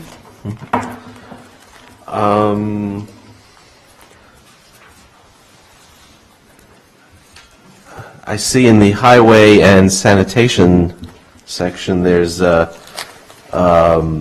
comprehensive, we completed a fire alarm infrastructure study. And what did it find? We've been working on a feasibility study, as I mentioned earlier, to replace our fire alarm system. Those are all the street call boxes and the master boxes that are owned by the town. The system is incredibly outdated, relies on underground conduit for the most part that has been compromised. We end up using duct tape and chewing gum to keep the fire alarm system together. But we wanted to initiate a study, so we brought a consultant in to try to figure out how much the system is even used. You know, in this day and age with the advent of cell phone technology, you know, how many people actually go out and pull a call box when there's a fire? And surprisingly, there isn't that many. Oh, not surprisingly. Or unsurprisingly. So before we start investing money in replacing that system, the newest technology, of course, is wireless, which does not rely on underground cable or conduit infrastructure. We've been requiring private buildings for a few years now when they work or replace their master boxes to replace them with wireless master boxes. The feasibility study that we're working on now will tell us, do we want to replace the street call box system, and if so, do we need to replace every single location, or can we pare the locations down to only areas that show the greatest need for them based on historic usage? Also, the need to replace the publicly owned master call boxes in public facilities with wireless boxes and set up the dispatch to be able to receive those calls from that system. So this is an ongoing project. As I said, it has not been funded yet in the CIP. We're hoping that probably in FY19 we'll be at a point where we will have a better idea what to do with it and how much to fund it for. So. And I see in I don't know if this is in DPW, but I see a reference to pay by cell, the parking. So that's been promised for a while. See, you said you were done with Todd. No, Yeah, you're not really done with Todd. I lied. Yep, so as you know, we contracted with Passport Parking, which is the probably foremost provider at this point in time within Massachusetts. They actually built the Park Boston app, and then they have their own general app that other communities that don't want to pay extra for their own app utilize. The holdup was we needed to integrate Passport Parking with Duncan Solutions, which is the handheld company that provides the handhelds to the police department to enforce the meters, to actually write the tickets with. We needed those two systems to talk to each other because if somebody pays with Passport and walks away, the meter's still red, but they paid. So Passport needed to tell Duncan that as the meter maid walks up and enters in the meter number, it says they already paid, move along. That integration was completed, and we actually launched approximately 1 month ago. What we decided to do was a soft launch to make sure everything was worked out. We didn't want to throw everything out there and then find out there were issues. So we launched at Station Street, Kent Street, and then the Kenton Station lot. And the reasons why we chose those three streets was because we had short-term users, and we had the long-term Kent Street permit holders that are doing 13-hour transactions. We had IPS meters as well as the digital multi-space meters. So we wanted to make sure everything was working correctly. And since we are very close to Boston, and because none of our meter numbers or zones overlap with Boston, you can either use the Park Boston app if you already have it on your phone, or you can use the Passport app, whatever one's easier for you. So we wanted to make sure that system was working as well. We've had transactions daily in all three scenarios. It's going very well. The police are out there enforcing. It is communicating. We're waiting for the final okay from the police department, which we're expecting tomorrow to say, yep, we're comfortable with it. We're comfortable with how it's working. Let's go townwide with it. Once we do that, we'll work with DPW to start rolling out townwide, which means putting the stickers on every single meter that corresponds with the meter number. And as the sticker goes up, it's already active. So they can start using the Passport app that way. Our goal is to be done hopefully within 3 weeks of rolling it out. We'll be working with Stephanie Orsini in the Selectmen's office to do regular updates on social media to say Harvard Street's now activated, Babcock Street lot's now activated, etc. Is there going to be signage out on the streets? So when we first came before the Transportation Board and your board about this, you wanted to minimize the amount of signage. So each meter would have stickers, and then there will be signs that are placed above as well that say pay by cell, zone number, etc. But we're looking to average maybe one sign per block depending on the demand. Each individual meter will also have... There's a little bit of difference between permanent signage and temporary signage to tell people, hey, there's been a change here. Yeah, so there will be, Passport will be coming in and working with Kara Bruton and Annie Martineau with the merchants to get the word out that way. I tell you, there's some lessons in the pay-as-you-throw you used some of the Yep, the highway signs, and signs. then the sandwich boards, and Yeah, we'll be looking, I can inquire about the sandwich boards, but we'll be looking to use the highway signs to say passports are now being rolled out, look for the stickers. And each meter has its own sticker right on it that has the zone and the, so the meter number. the meters in the village that are activated have stickers on them?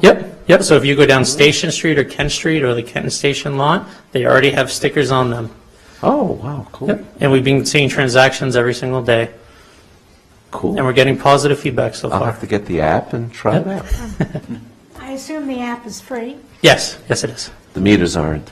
Yeah, the meters aren't, and then the way the Passport makes their money is they charge a convenience fee for the user to use the app, to pay for the parking. That's how all of that system works. So there's no cost to the town with respect to that. So how much? I believe it's 30 cents a transaction.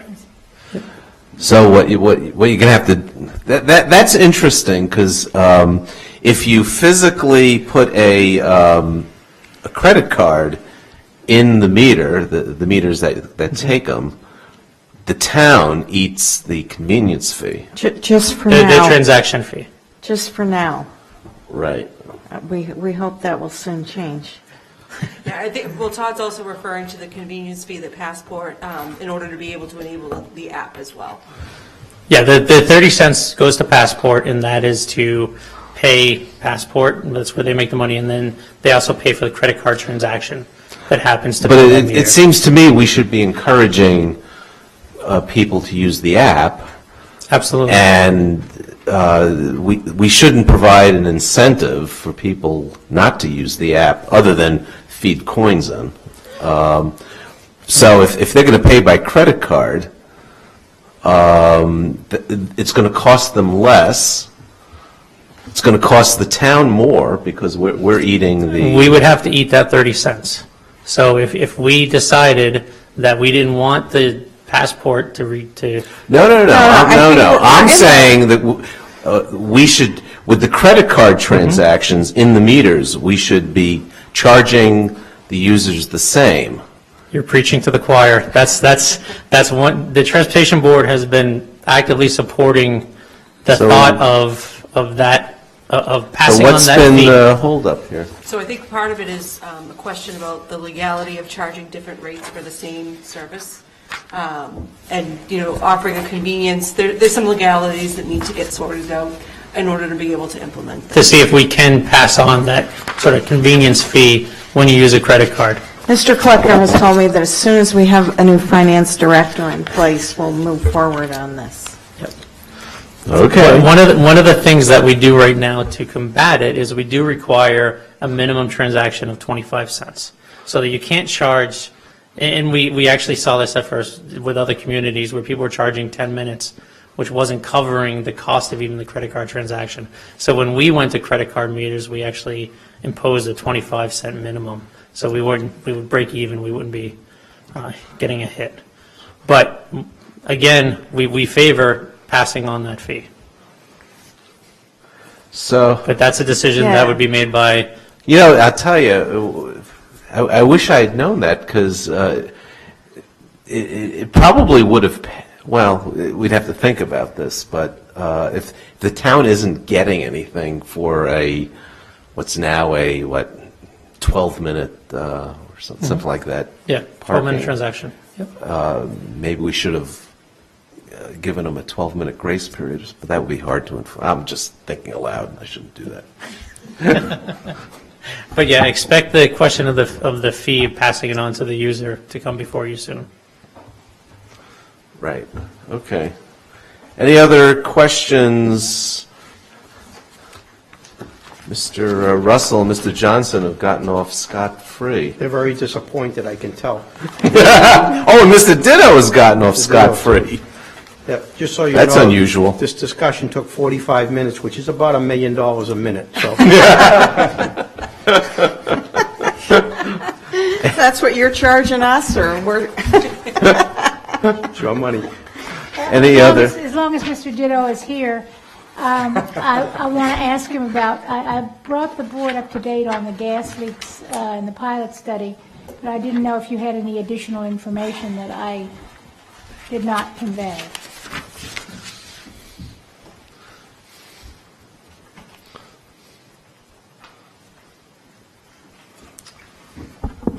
We had a meeting with National Grid last week and Heat, and that was to go over try to determine what streets would be in the program to eliminate any major gas leaks.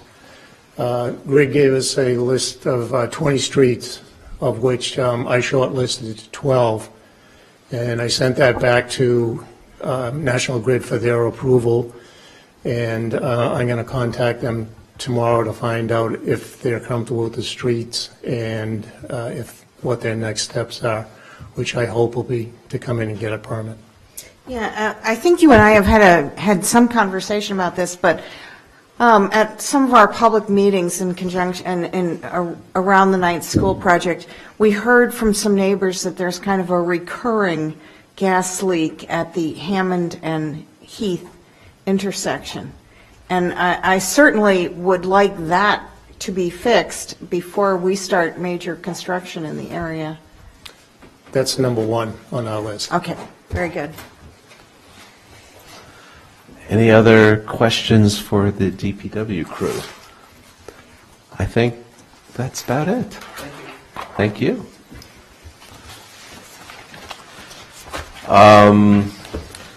The Selectmen's budget, I think we've put this one off twice, and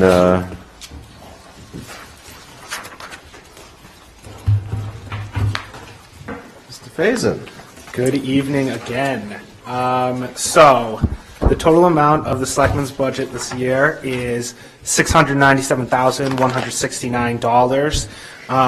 That represents small changes to the personnel lines, the readjustment of some salaries. We also had the transition out of Patty Parks this year, or this fiscal year, unfortunately. So we lost that kind of stabilizing force within the office. But Stephanie Orsini has come in and done a great job. And we have assigned a salary to that position, as well as she has a cell phone plan now because she handles a good deal of the social media for the town and looking over social media concerning Brookline. So she needs that kind of connected. Right. She is always online.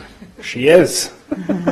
She answers, yeah, it's crazy. I think the number you just, did you say 697? Yes. Okay. 697 was 69. Yeah, okay.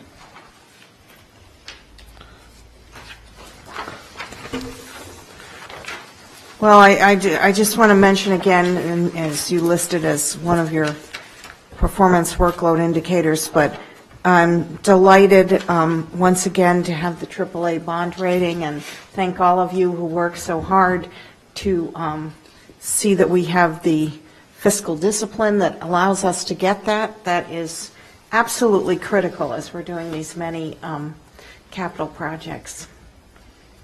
Yeah, it's been, a challenge this year without a finance director, but I really appreciate Austin stepping up and helping with the finance staff on the first floor, and we should be closing in very soon on a candidate, so.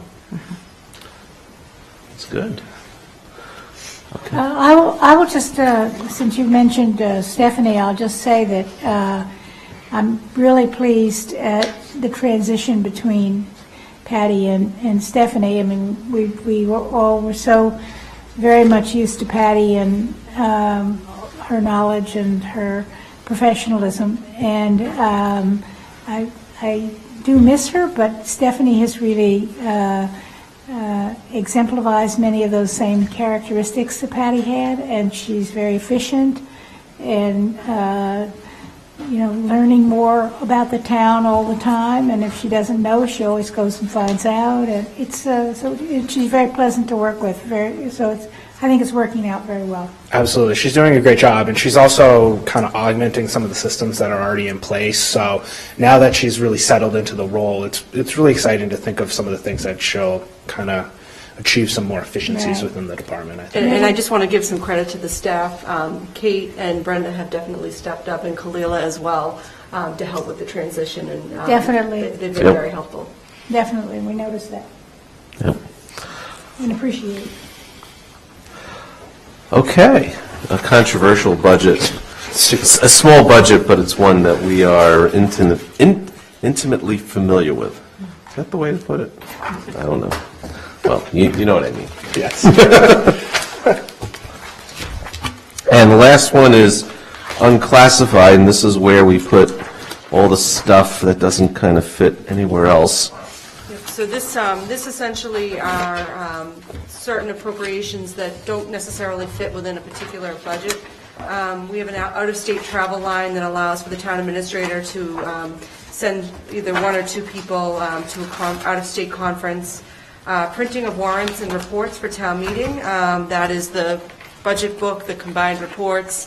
So that's the funding that provides for those materials as well. We are a member of the Mass Municipal Association, so these are for our town-wide dues.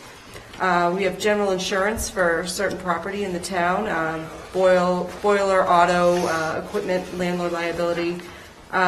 David Giannakakis in purchasing manages that budget. We have our annual audit. Currently, we're engaged with Powers and Sullivan, and also we have a portion of money that the town administrator has at his discretion related to some consulting services. The Selectmen's contingency fund is for miscellaneous items that support the Selectmen as they go through the duties of their office. The remaining appropriations here are related to the town's fiscal policies. So we have our liability and catastrophe fund. So we have a target of 1% of prior year net revenue. So that $203,000 is the amount that we need to add to the fund in order to hit that target. I'm going to skip over to the reserve fund, which is also has the same target as the liability fund. A portion of the reserve fund is funded through the property tax, and a portion of it comes from free cash.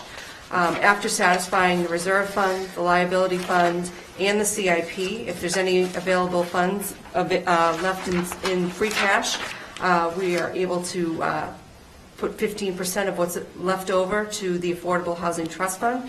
We had a pretty robust discussion at the advisory committee this year because there was a big question about the $418,000 increase seen in fiscal 18, and I thought that Roger Blood did a really good job kind of explaining the use of the fund, showing the history of the fund over time, and how it is very important that the Housing Trust Fund continue to get the support.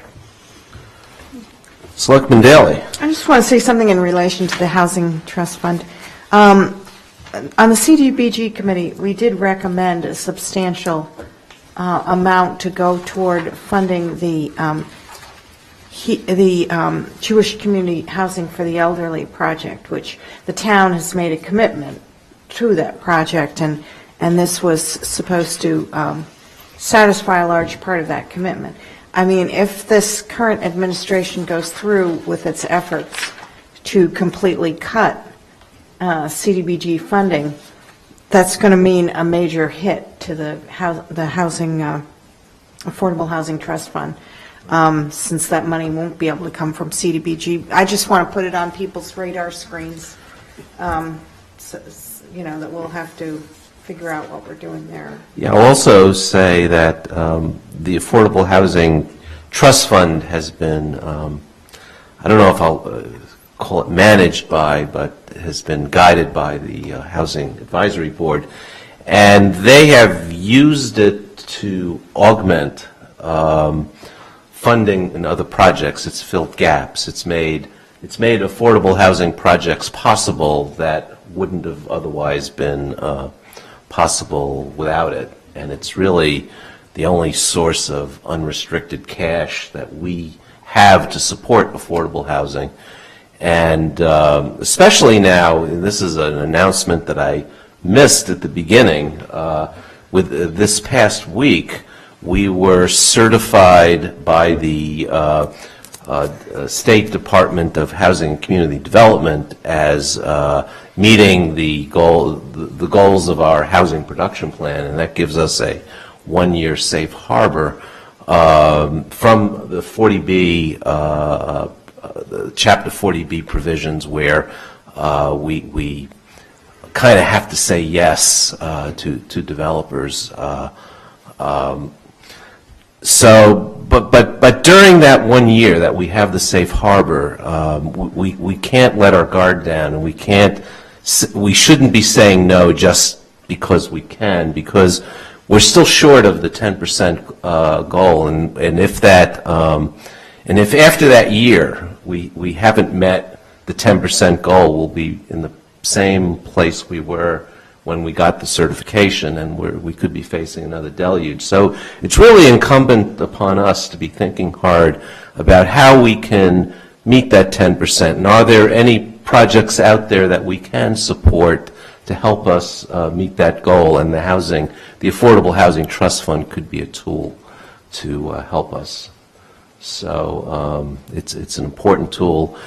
I wish we could put more money into it. The policies are very carefully laid out, so we're putting in prudent amounts given the total amount of monies that we have available to us. But it's something I certainly support. Anything else on? Okay. Anything else on unclassified? Then I guess we'll move on to warrant articles. And The first article that we have is Article 4, which is the closeout of special appropriations. This is an annual exercise that we do. This warrant article essentially prompts our department heads to indicate the status of all their CIP accounts and whether or not any of them can be closed out to either free cash if it's a cash account, or if we need to do a bond rescission if it was a bond-funded account. So you'll see a spreadsheet in your packet that the department heads have gone ahead and filled out, indicating all of the status of each of the projects. This isn't something that requires board action. The article itself is prompting department heads to indicate what's going on here, and then the comptroller will take this report at the end of the year, and if there's an account that has been indicated that can be closed out, they'll go ahead and do that. it's also in the book.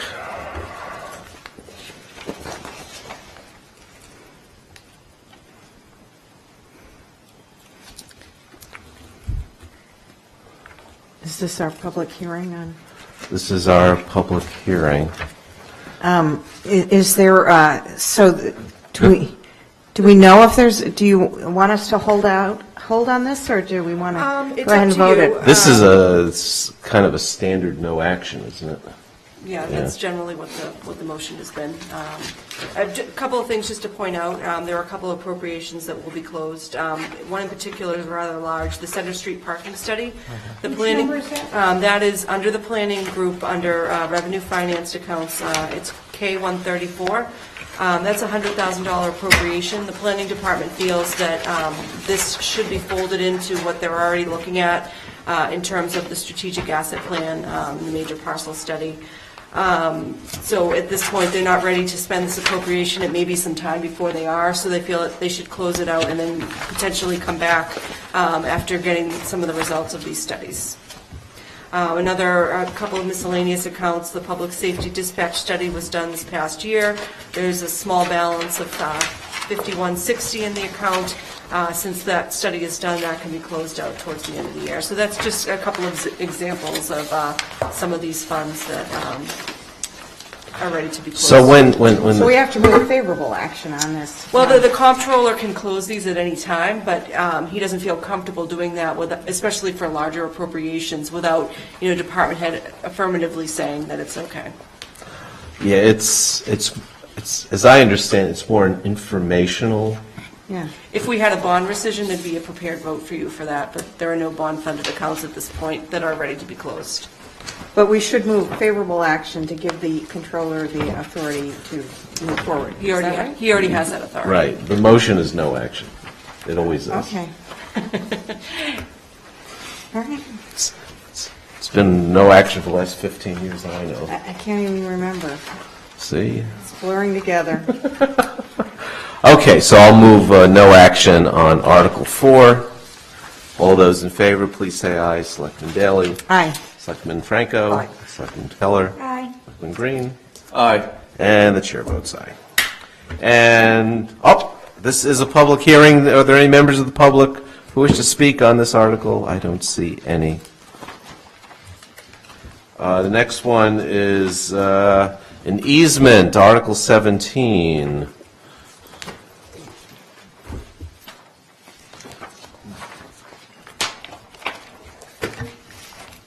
Mr. Ditto.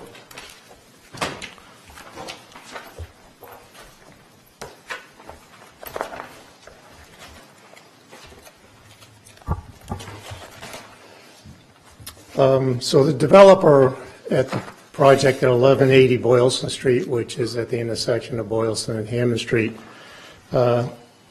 requested that the town put in a commercial zoning slot on Hammond Street, actually at the existing drive that's in now. So he had his engineers prepare plans to show us what they think they'd like to see. Plan went through about 2 or 3 iterations, finally came up with a solution that the staff of the Transportation Division was comfortable with recommending to the Transportation Board that they approve it. The commercial loading zone is 60 feet long, 7 feet wide, and can house 30-foot box trucks without having to saw back and forth to get into the parking area. We ran this by MassDOT because Route 9 is a state highway, and we wanted to make sure that we weren't impacting their system. They reviewed it, got back to us, and they had a few minor comments. And one of the minor comments was that the loading zone should be a minimum of 30 feet from the stop bar on Hammond Street. So that was made to fit on the area that we had. The only other interface we had was with, we're going to lose 1 parking space and 1 tree has to come down. So the reason for the easement is that presently that sidewalk is 11 feet wide at that location. Typical width of loading zone is 7 feet wide.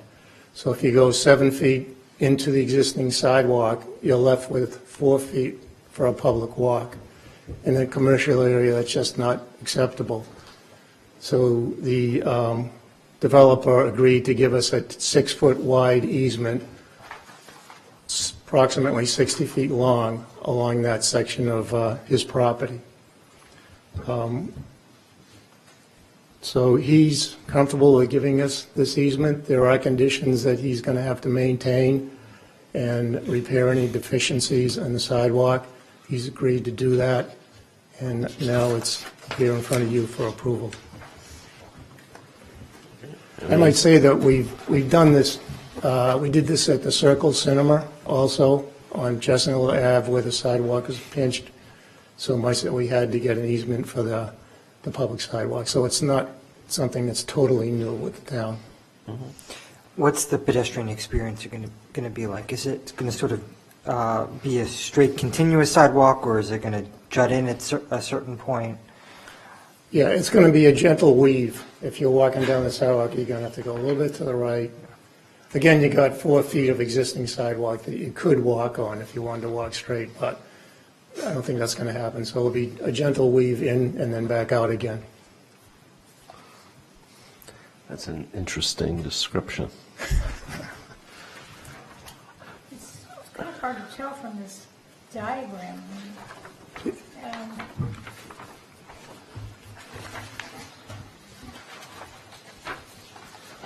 the crosshatch area.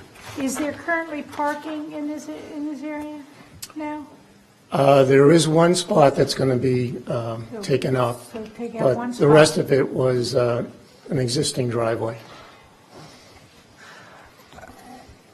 Why is there a need for this large a loading zone 24 hours a day? Is there an anticipation that there's going to be that much truck traffic at this proposed development?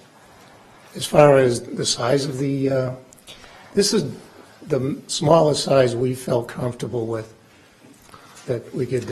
I think the question is more, is it going to be a loading zone 24 hours?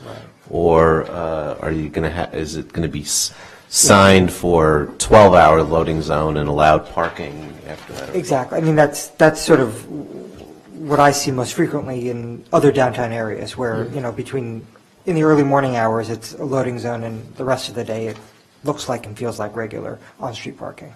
Yeah, so this here is going to be signed, posted, no, commercial loading zone, no stopping anytime, tow-away zone from 7 a.m. to 9 a.m. and 4 p.m. to 6 p.m.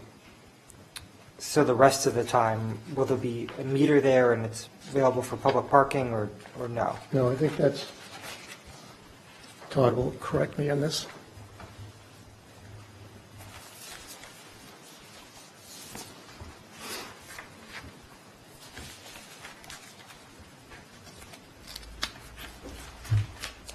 No, it's designed to be a loading zone at all times. It was needed to meet their zoning requirement because this has retail on the first floor, which requires them to have a loading zone, is my understanding. They could not accommodate one within their project, so they requested one on the public way. The Transportation Board, actually, per town council's ruling, the ZBA assumed the cloak of the Transportation Board in this case. So the Transportation Board reviewed this and made recommendations. And one of those was the no parking anytime, 7 to 9 and 4 to 6, because we didn't want a truck parked there and possibly interfering with the movement of vehicles. However, we would not generally want parking, too close to an intersection as busy as that one. However, my understanding is that it has to be a loading zone at all times except for that. Okay.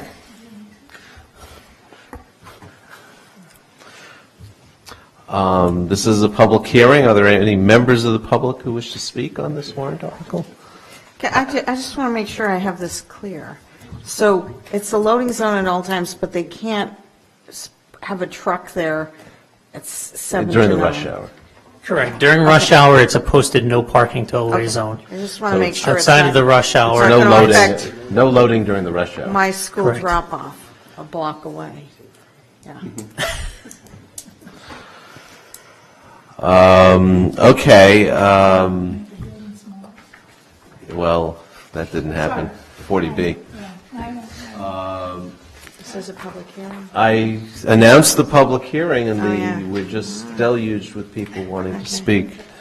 Do we want to, is this one we can vote? I want to hold it and Okay. further investigate. Okay, further investigate it. Next is the speed limit. And I'm surprised there's nobody here to talk about the speed limit from the public, because this is something, there's two articles regarding the speed limit. So, Mr. Corain, I guess you're going to be the proxy for the public.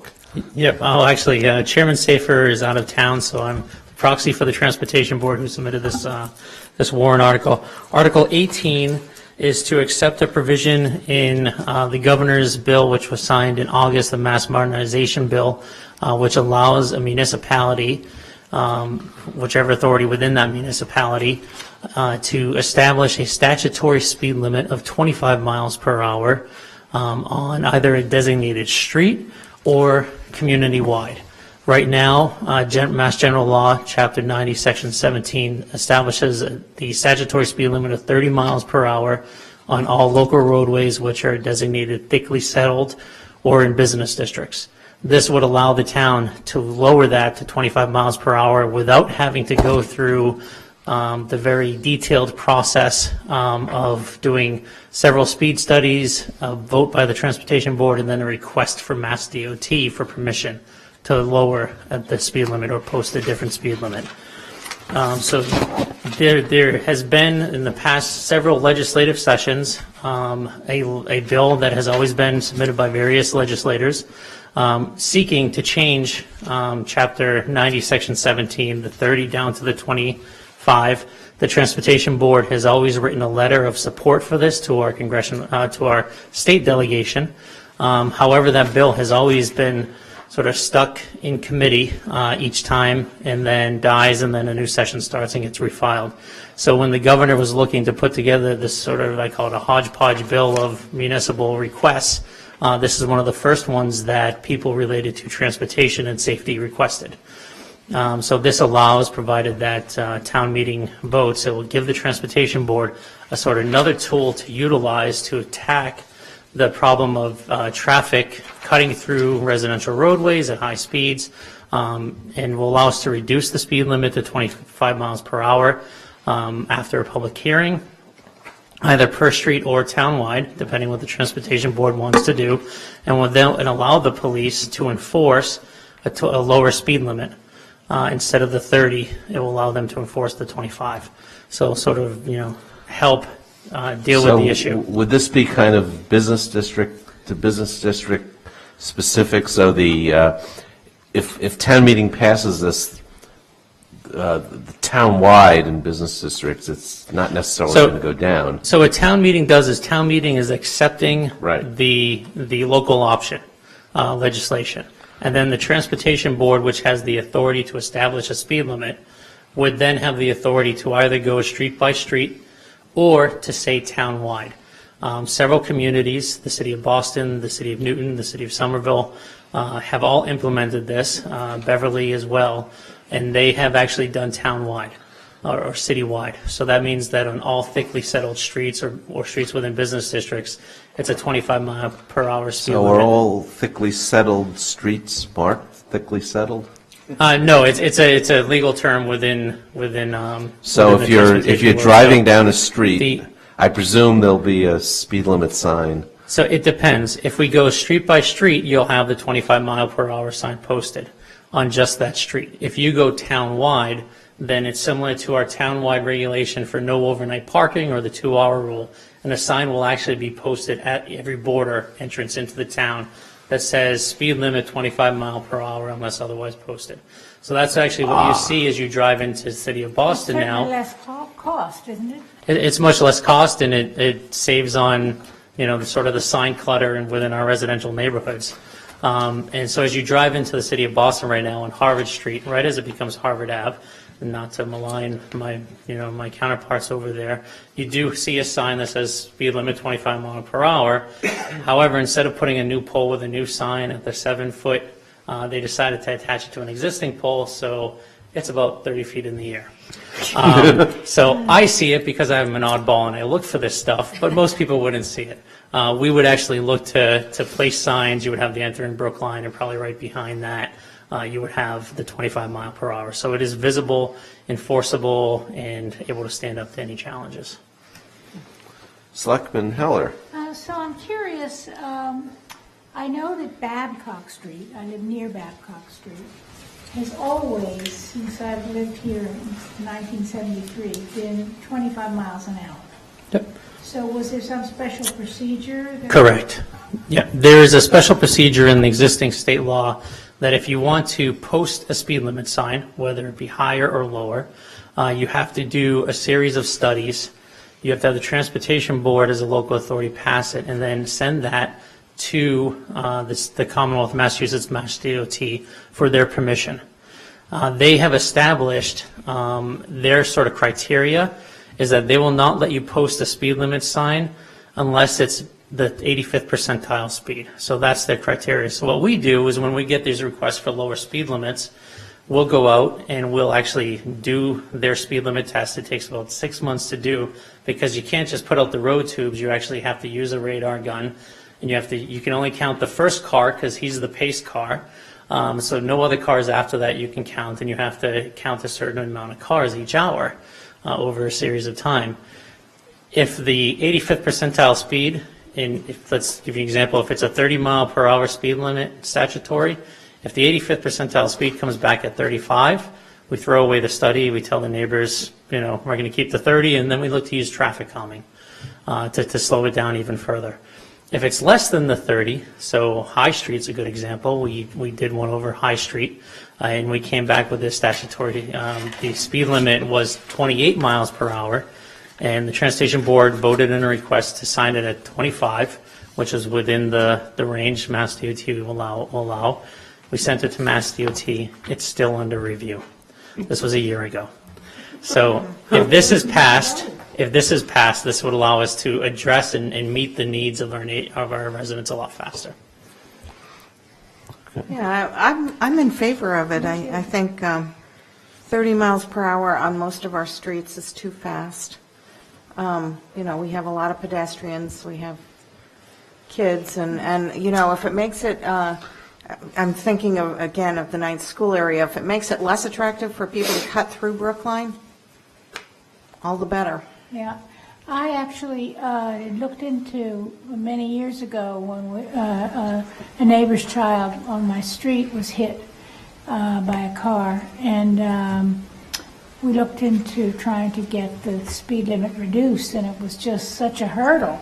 It is. It's very. It was frustrating that when Babcock Street, which is a busier, wider, was 25 miles, and my little residential street, Abbotsford, is 30 miles, and people are whizzing down, and so I'm very much in favor of it. Yeah, I do think you might need a few more signs than just at the entrance to the town, because people enter the town from, for instance, Nancy's neighborhood.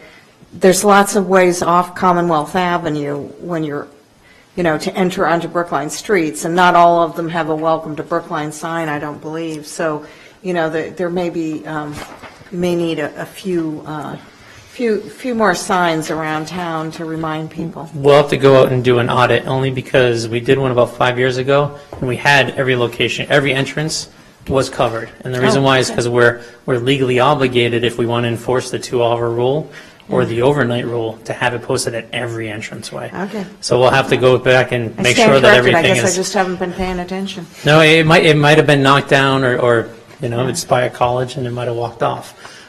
So it's something that we'll go out and do another audit if it's not there.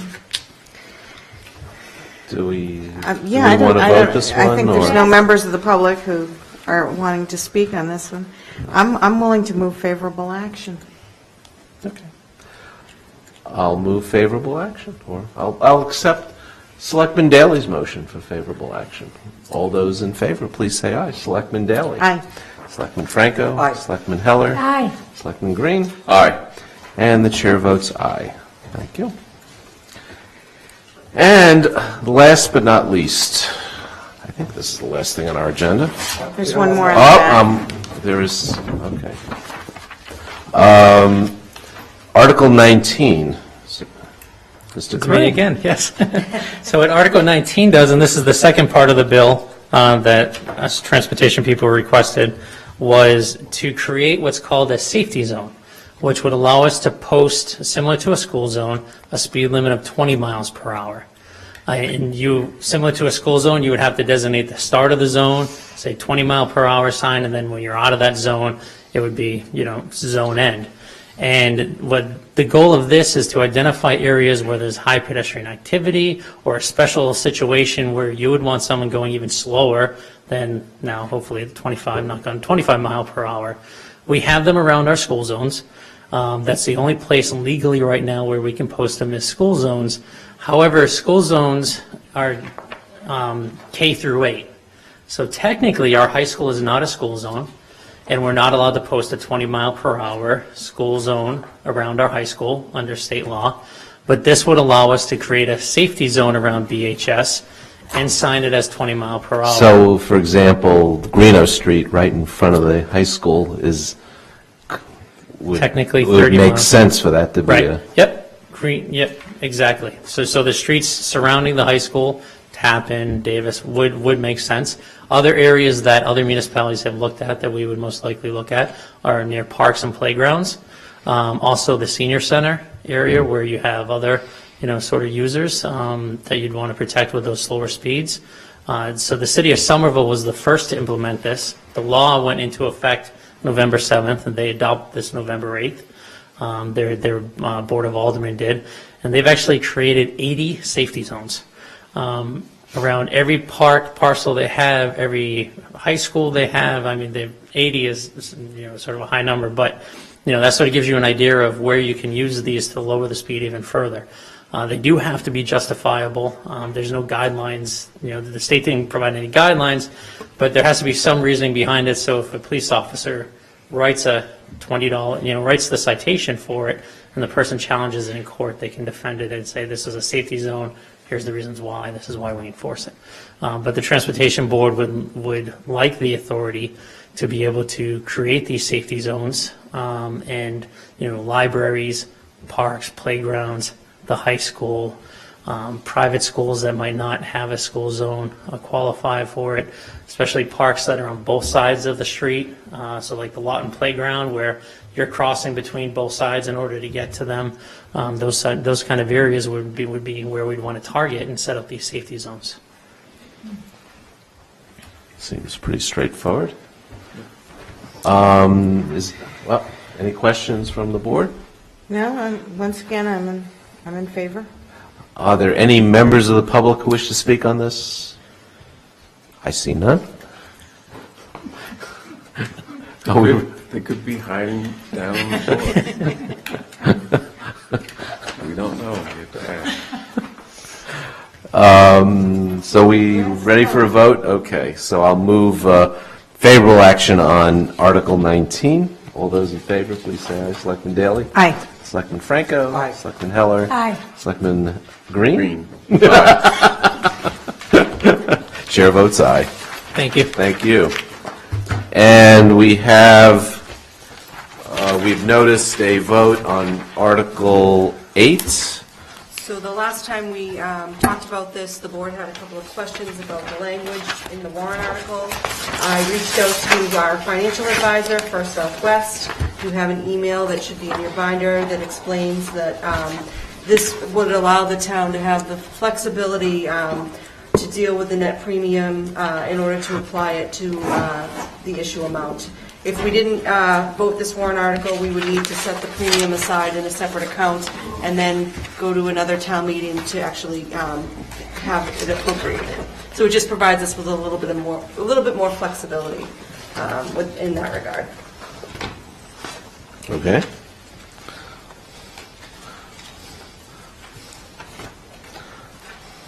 And it just says may, it's not a must. No, it's So not a requirement. It seems to me like it's a reasonable idea to give ourselves that possibility. And we already do this on debt exclusions, yeah. Could you inform our financial advisor that we are the town of Brookline, not town of Burlington? I think he sent it off pretty quickly, so that's probably why there was that typo. So he's very responsive. So I miss town. Oh, look at that. Town. Okay. There's Brookline at the top, but Yeah. I mean, he's been telling the same thing to all of his clients. probably. Yeah. Okay. So, are we ready to vote this one?